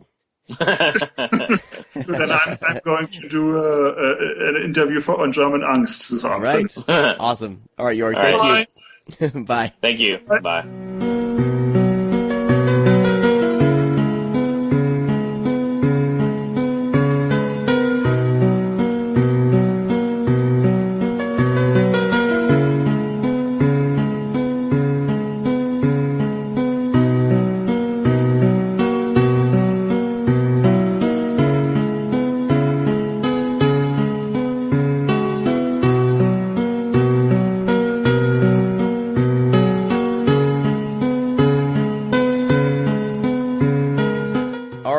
It is time for our pick of the week, and then we'll be drawing one of your names out of a hat and reading some of your emails. Our question was, what is your guilty pleasure? And so we'll be reading some of those emails and drawing a lucky winner for some coffee and a mug. But first, let's get into our picks of the week. Yeah. I don't even know if I want to say what mine is. Mine's actually horror, so here we go. IFC Films released this. It's another fucking Hugh Grant movie. Oh, jackass! No, this is. Thank God. This is a movie called I Sell the Dead from 2008, and it's available on Blu-ray from IFC Films. I got it. I've had it for a while, and it's one of those, like, I was cleaning out, I was kind of rearranging my horror section to kind of move all the stuff that I haven't watched to the front, so it's front and center, so I can grab something. And I saw this movie, and I was like, and I held it out and I put it in the front because I want to watch it again. But it's directed by Glenn McQuaid, starring Dominic Monaghan, Ron Perlman, Larry Fessenden, and it's a fun little kind of grave robber, like, zombie flick. It reminds me of like more of a comic take on like a Hammer film, but I really love this little film, and the Blu-ray is pretty great. It has some good like a good documentary on it. So I figured I would give it a shout out. If you haven't checked out this movie, it's well worth your time. Ron Perlman plays a priest, Father Duffy. Larry Fessenden is awesome. I love it when Larry Fessenden shows up as an actor. He's great. Why? Because he makes you feel dirty? What are you talking about? He doesn't make you feel dirty in this film. Dominic Monaghan is great. He's not in more, like, it seems like a lot of actors who were in Lord of the Rings, like, aren't in very many movies anymore. Maybe because they're butt-ass rich. They don't have to. It's a weird, it's like the most... first thing that came to my head. Like, that's such an odd thing to say that no one in Lord of the Rings went on to do anymore. Like, I don't understand that. They haven't been in a whole lot of movies. Hugo Weaving has been in countless movies. Well, he's, Isn't Viggo Mortensen in those movies too? Okay, yeah, but the three freaking Sean hobbits, Bean, okay? John Bean. That's because Elijah Wood's in a lot of shit. What are you talking about? Nothing big. They do a lot of smaller movies, is what I'm saying. So they're kind of picking and choosing. Yeah, but was Elijah more. Wood like a big box office draw to begin with? No, he always did small movies. You, there's something like up your ass today. No, I'm just stating the fact. Like, I don't think Elijah Wood ever has. I mean, be honest. Like, no, serious talk. I mean, has Elijah Wood didn't do anything major before then, did he? Deep Impact. Oh, he did do Deep Impact. Anything else though? Nothing. No, nothing gigantic. Lord of the Rings was Radio Flyer big? No, I mean he was like really well known though. He was in a lot of TV. Like he was really well known, but he was in nothing gigantic. Yeah. But it seems like what I'm saying is like after Lord of the Rings, a lot, especially the guys that played the Hobbits, they've been doing a lot of smaller, more low key stuff. I mean, Dominic Monaghan's been in a few things, but nothing much. I don't even know who that is. I forget. He was that the dude in Lost? He was one of the funny. Yeah, he was in Lost. Oh. I can see that he did Lost. I never watched Lost, so. But it seems like they, I don't know. But I like seeing him in movies, and this is a fun role for him. It makes me wish I saw him in more, kind of starring roles. But anyway, I Sell the Dead, worth your time. Jeff Grace did the score to that too. It's really pretty good. Yep. All right, what's your pick of the week? I'm going to take the high road, by the way, and not interrupt you as you talk. Yeah, you just did. Mine's from 2009. It's a comedy. It's directed by Mark Lawrence. It stars Sarah Jessica Parker and Hugh Grant. It's called. Did you hear about the Morgans? It's really good. It's about people that are witness. I'm just reading the synopsis on IMDb. All right, mine. For real, though. Isn't that the one where Sarah Jessica Parker gets, mistaken for a horse? No. And they put her down? Oh, God, dude, that's cold. It's a good joke, though. Go for it. Mine, I think I've talked about this movie before on the podcast. I'm not sure. But it's one of my favorite action movies ever. It's really corny, though. But it has Mark Dacascos, which is one of my favorite martial arts dudes. But it's called Drive, and it's not the Ryan Gosling movie. But definitely one of the best action movies that you'll ever see. It's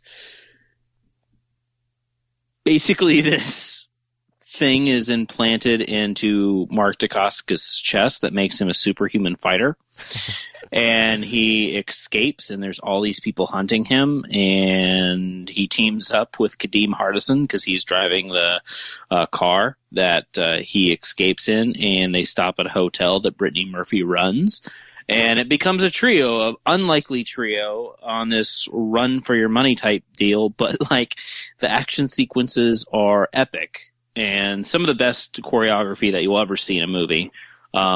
But yeah, it's just, it comes out of nowhere as well. I mean, it looks like when you're walking past it, like a Blockbuster back in the day, you did.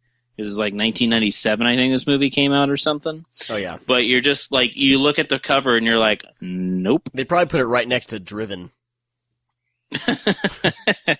But no, it just looks like the cover just looks awful. But man, I caught this on USA one night when I was younger, and I'm like, what the fuck is this? I actually caught the last fight scene, and I watched it, and I was like, man, what is it? And so I used to buy all my movies from CD Universe back in the day because they always had the best prices. But I picked it up, and man, I've just loved this movie ever since, and I've turned a lot of people onto it too because it's just Mark Dacascos is a super underrated martial arts star. He directed Guyver. Huh? He directed Guyver. Mark Dacascos? Yeah. Mark the guy. No. Steve. I'm sorry, the director. Stephen Wang. Yeah, I was about to say, dude, what the hell are you talking about? I got a little sidetracked. Sorry about that. It's okay, but I'm glad you took the high road not to interrupt me. Yeah, I was supposed to do that. Sorry. But yeah, he just he's a great martial arts. I think, did he choreograph the movie too or something? somebody popular, I think, choreographed the movie. But I've heard before that some of the stunt guys that are in Mark Dacascos movies is actually some of his students. So apparently he can get away with a little bit more than what you can, because in this movie, I don't know if it's just me, but in this movie, it literally looks like he's fucking punching these people full force. Like, there's no, like, there's always those fancy camera cutaways, and we watch fight scenes and we're like, oh, it's just, breakaway punch, or, the person's leaning back. But this, like, there's a lot of close up scenes, and it looks like they're really landing these punches. And, I imagine not full force, but man, dude, it is intense. But yeah, just an all around, like, great little action movie. And, Brittany Murphy's cute as shit. She's a lot of fun, a little annoying, but, yeah, definitely something to, definitely check out. Yeah, and the guy directed this after The Guyver or whatever, and I don't think he did anything. Not too much. Can't remember anything else. No. But we were saying Mark Dacascos, he was that badass sidekick in Brotherhood of the Wolf. Yeah, he's the one that kicks the ass. Wolf is what I want to say. The Wolf. Brotherhood of the Wolf. Brotherhood of the Wolf. Yeah, he's But he's awesome in that flick. That's the only thing I recognize him from. Yeah. Oh, dude, no. Like, seriously, like, Mark Dacascos haven't seen Cradle to the Grave yet. Yeah, like, he does. He's in the Nico Masqueradic, whatever his name is. He's in Ninja Academy. Dude, he plays the Black Ninja. Awesome. American Samurai. He was in fucking Double Dragon. How many of you never seen Double Dragon? Because it looked like shit. He's in one of the kickboxer movies. He's in this really fucking badass movie, directed by Christopher Gans, who did Brotherhood of the Wolf and the Silent Hill movie called Crying Freeman. Okay. And Crying Freeman is, like, really fucking good and very homoerotic. Did you see? I thought we just talked about The Island of Dr. Moreau on the podcast not too long ago. Maybe. The remake. He's in that too. I remember being in that. But I mean, yeah, I think mostly his, like, late 90s work, especially, like, kicking ass in the Crow TV show. Because he played Eric Draven in the show. But yeah, dude, like, everything Mark Dacascos does, from the lowest budget B movies to kind of more of the bigger budget stuff, he's always top notch. Like, I think aside from maybe his drama stuff, but he's also in Nomad the Warrior. Oh, yeah. Which I think you would really dig. And Jason Scott Lee's in that too. But yeah, like, I can't recommend any. Like, Mark Dacascos is, like, one of my favorite people. Cool. And he's also, didn't he have, like, a chef show too? I think so. He's like the Iron Chef is what it is.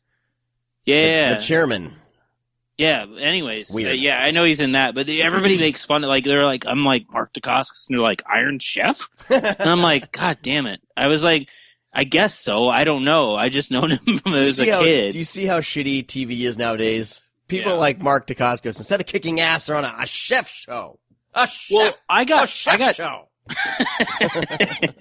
I got confused with Mark Dacascos and Brandon Lee when I was younger. Oh yeah, they look similar. So yeah, I thought that was kind of the same. I thought that was the same person, and then, I don't know, 13, 14 years old, I'm like, holy shit, no, it's not. It's two different guys. And Brandon, like, I have this I'm extremely knowledgeable when it comes to, like, 90s action movies, because I watched everything I get my hands on, and I own a shit ton of 90s action movies on VHS that are unheard of.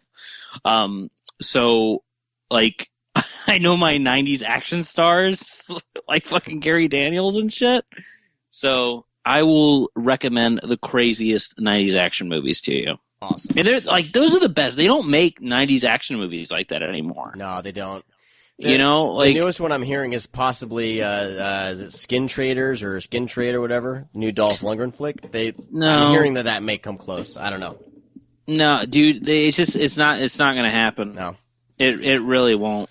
Like I really wish they would get to it and do like, because dude, Cynthia Rothrock doesn't really do movies anymore. Like Lou Diamond Phillips doesn't do that type of shit. Yeah. And I don't know, like Jess Speakman, they're all burnt out. Yeah, there really is no like action stars anymore. Like there's very few. There's another one. Brian Knowles, I guess, is say the Andrew Davis expert, whatever. We watched I actually bought it. I can't remember. He like took a picture of a movie at a store and he didn't buy it like a moron. And I think I was at that store and I bought it and I gave it to him. And he looked at it. He's like, "Why'd you fucking buy it?" I'm like, "Well, because you left it there." But anyways, it's called it's impossible to find. But I'm just going to mention it. There's another action star by the name of Vince Madurko, and these guys' names are incredible. Yeah, this movie is called L.A. Wars, and it is unbelievably good, dude. Like one of the best like 90s action movies ever. But if you could find it, like definitely, I think it's only VHS only, of course. But if you can track down this movie and find out Vince Madurko, like I'm friends with this dude on Facebook. Madurko. Yeah. Nice.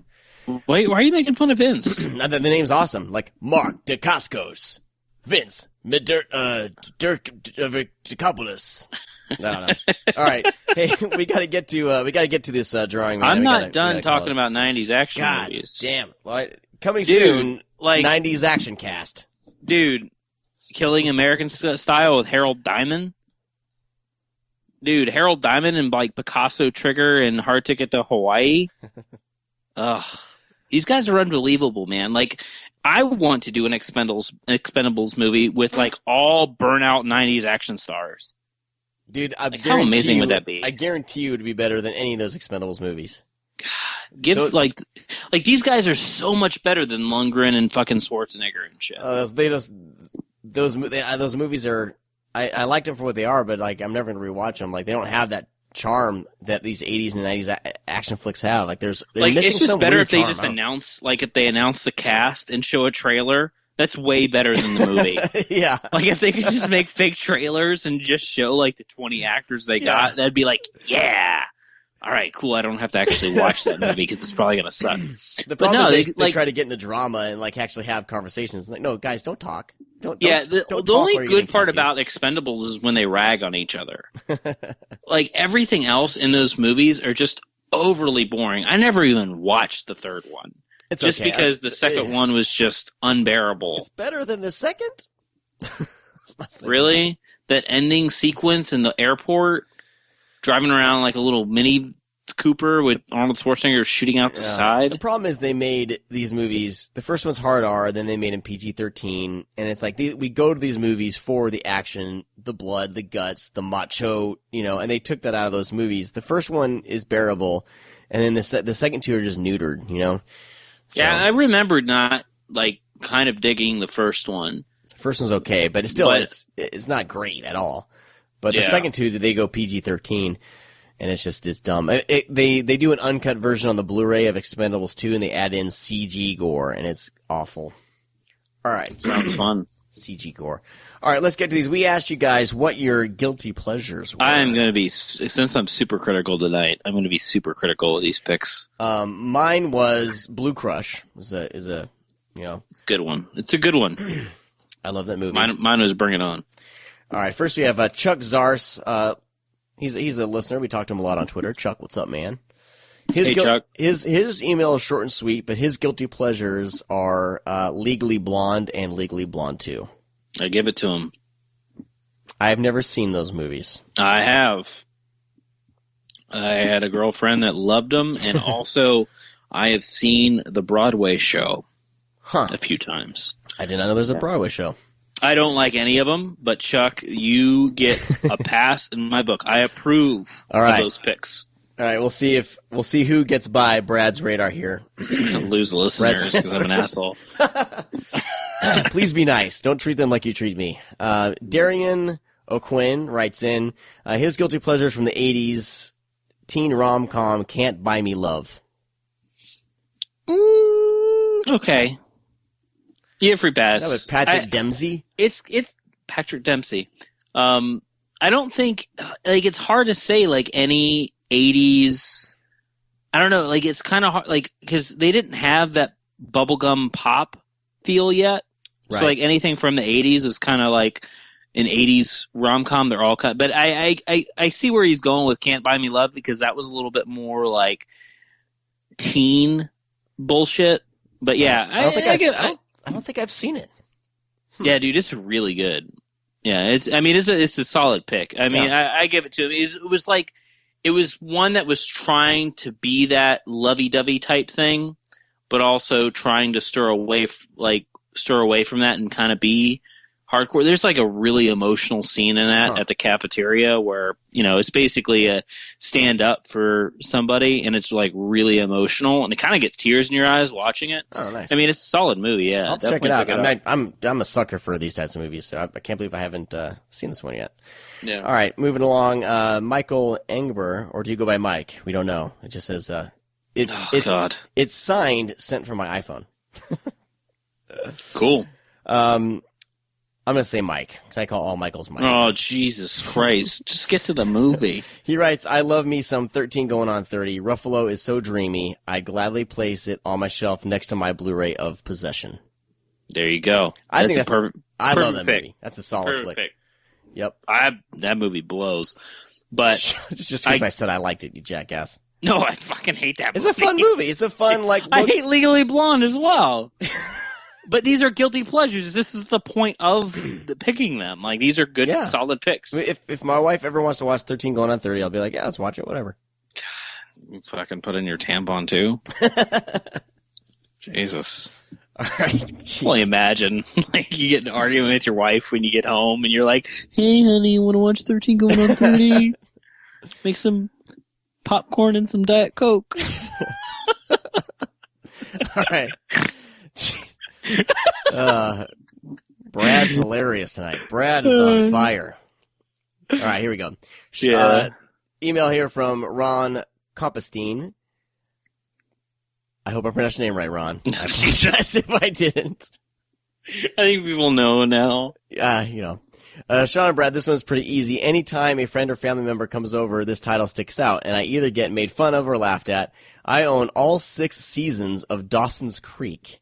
I love this show, and when I tell anyone I get the same reaction. I'm a little embarrassed to admit it, but I totally own it. Any day now, I'm sure it will be announced that a new version will be coming to Netflix. Ron. Dawson's Creek. A good pick. That's awesome. Dawson's Creek. All right, what's finally, even better like about Dawson's Creek is when you realize who Kevin Williamson, and being that Kevin Williamson is Dawson, and his boyfriend in high school was Joey, but Joey's played by a girl. That makes me laugh. I mean, obviously, nothing wrong with gay people. I'm super gay. But I think it's funny because watching the show and then reading Kevin Williamson, I'm like, oh, Joey's a dude. Like, how funny is that shit? That's awesome. But yeah, anyways, I was a fan of Dawson's Creek myself when I was younger, but I just can't stand it these days.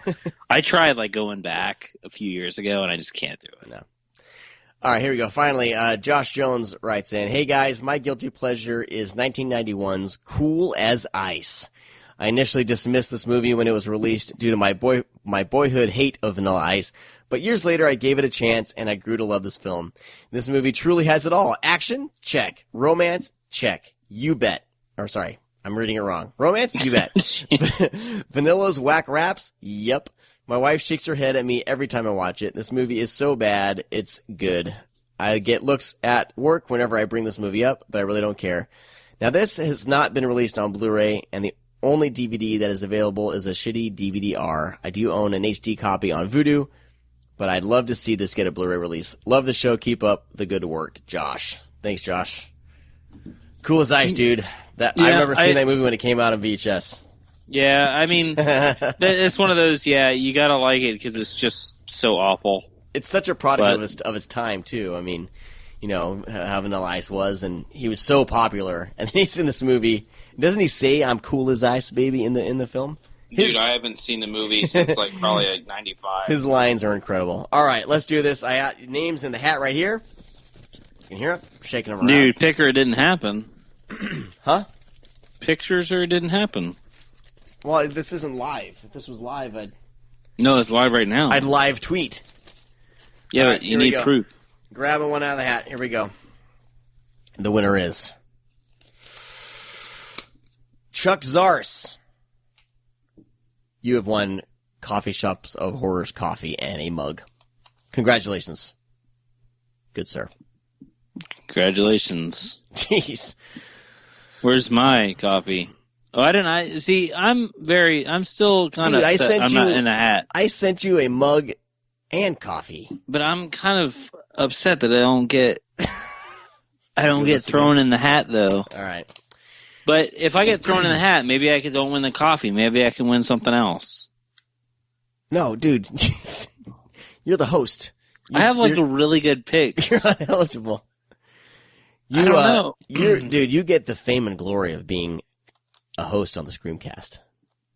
I feel like I'm being cheated. All right, Chuck. Drop us a DM on Twitter. Of course, you know us.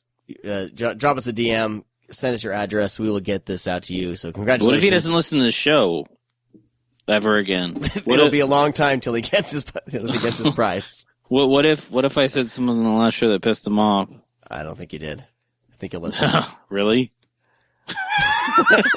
All right, and with that, that's going to do it for this week's show. We hope you guys enjoyed it. Go make yourself some spaghetti and watch Nekromantik. Talk to all you guys. I don't know if I'd ever want to eat. Yeah, dude. Janice was gagging in that movie when I was showing it to her. I was like, oh my god, are you literally going to fucking throw up? That was one where I was like, I was going to grab a snack, and I was like, screw it. Just give me a water. Just took a water. Dude, I remember years ago, my buddy, he bought one of the guinea pig movies, and he's standing out in a parking lot or something, just talking with a few other friends. He was like, "Hey man, heard you like movies. You want to see something really fucked up?" And I'm like, "Yeah, sure, whatever." And he's like, "Don't eat." I was like, "All right." And he's like, "It's really bad. I just don't want to own it anymore." I'm like, "All right." This guy already sounds like a fucking wuss, and he looks like a wuss, and he was kind of a wuss. So, anyways, I'm like, all right, whatever. So I give him $10 for the movie because that's what he wanted. So I'm like, I throw in a pizza, Totino's, whatever it was. This is, years ago, living at home, pop in American, or, the Japanese guinea pig, Flowers of Flesh and Blood that Charlie Sheen contacted the FBI on because he thought it was a real snuff film.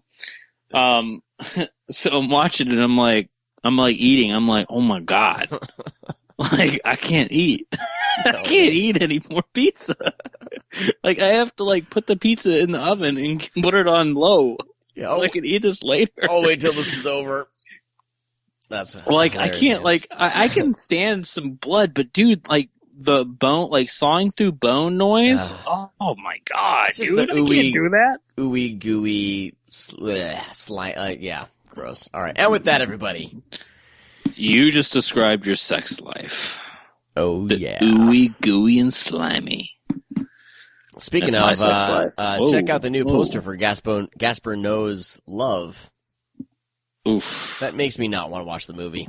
Dude, it's just, let's talk about that. Oh, I got another thing I got to talk about. Here we go. Okay. But no, seriously. Moving into after hours. No, I agree with you. Seeing that poster, it's okay, let's do something really shocking, but it just looks gross. If you describe it? Should we describe it? The poster is basically, you see a breast, and then you see a hand, and inside the hand is a penis mid-ejaculate. Yeah, like it's just, but it's not even pretty. It's just gross, and I guess this is what they're going for. They're going for shock value, but you're just turning looks so many pretentious. people away. Like that's exactly what it is. It's like, hey, look at me push the limits with my poster. Yeah. Imagine what I do with the movie. The first poster was like Whatever. three people making out close up of their mouths, and one's drooling into the other saliva string, whatever. And that's the guy. Okay, they're trying to be provocative, but this thing is just it's out of control. I don't know. All right. Wait for never. It's basically going to be it's in 3D. It's going to be like a 3D. Oh God, it's like that Japanese Sex and Zen movie that came out years ago. Whatever. Like, we'll I definitely. That's what I want. Is I want cum shooting at the screen. I want to know more about the plot. But yeah, in his last movie, what was the name of his last film? The Into the Void. Yeah, there's a scene where it's actually showing inside, and the penis is coming right at you. Yeah, dude. I imagine that is going to be the movie love, like for 2 hours, maybe 5 hours. Enter the Void was okay, but like I like shit, like dude, Irreversible. No, that movie. Like, the fucking hallway rape scene for 7 minutes. Yeah, I've heard about that. I don't even want to go there. It's like, you know what? I'm not going to watch that. I don't know. It's kind of hard not like. There's a few elements about Irreversible that's good, but it is intense as shit. Yeah. And some of the best special effects on a head smashing I've ever seen in my life. So I still don't know how they did that. And that's something that needs to be investigated. Charlie Sheen. Yeah, let's go, Charlie. All right, Jeff, one more thing, because we got to wrap up, man. Our buddy Brian Sauer. Oh, shit. I am a jackass. No, that's my department. I'm myself. Yeah, Brian is in the hospital today with pneumonia. He's been trying to come on the show for like the past 2 weeks, and yeah, but he keep on like saying, like you kept like it's funny. Brian, listen. Hopefully, Brian listens to this. It's like you were like Brian's sick. He can't record, and I'm like, does Brian just hate us or something? Like on Friday. Like, how the fuck are you sick? Like 3 days in advance to recording and like for 2 weeks. Yeah. Fucking Brian has pneumonia. I'm like, dude, no wonder you fucking didn't feel good because he's fucking has pneumonia. Yeah, like, dude. So we wish. Yeah, so I actually was flipping through Instagram and he's watching Turner Classic Movies at the hospital. I'm like, wait, out of nowhere. That's Brian watching. I was like, wait, the hospital? Like, what the fuck? And I texted him like, dude, what the fuck are you doing in the hospital? Did you rupture your spleen? Did something happen? And he's like, dude, I've been sick for like 2 weeks. And I'm like, oh, so now I'm the jackass that thought that you just didn't want to record with us because I'm an asshole.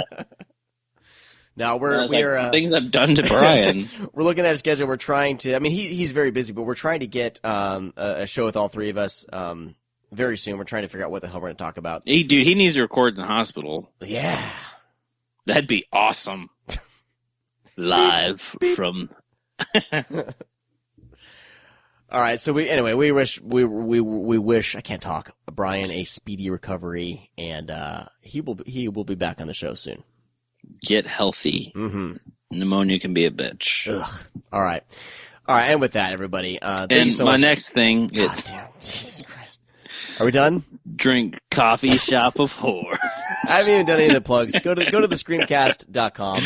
Listen you to can one of us. find me as Brad F. Henderson on Twitter. Listen to oneofus.net podcasts. Sean is Sean C. DeRega. If you order coffee through Coffee Shop of Horrors, use the coupon code ScreamCast. You get 10% off. All right, everybody. Talk to you guys next week. See you, boppers. Keep bopping. Bye-bye. Oh, don't tell me you're leaving. Party's just begun.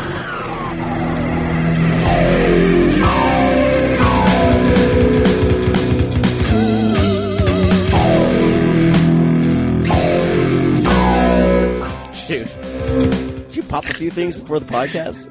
Dude, I think I'm high on, like, fumes from the stuff we were doing. I don't know. You were using spray adhesive for your special effects? No, I don't know. You're totally high. You've been huffing glue. Dude, no, I've like, over like the past like week, I've had like probably 12 hours of sleep. Yeah, you gotta go to bed, man.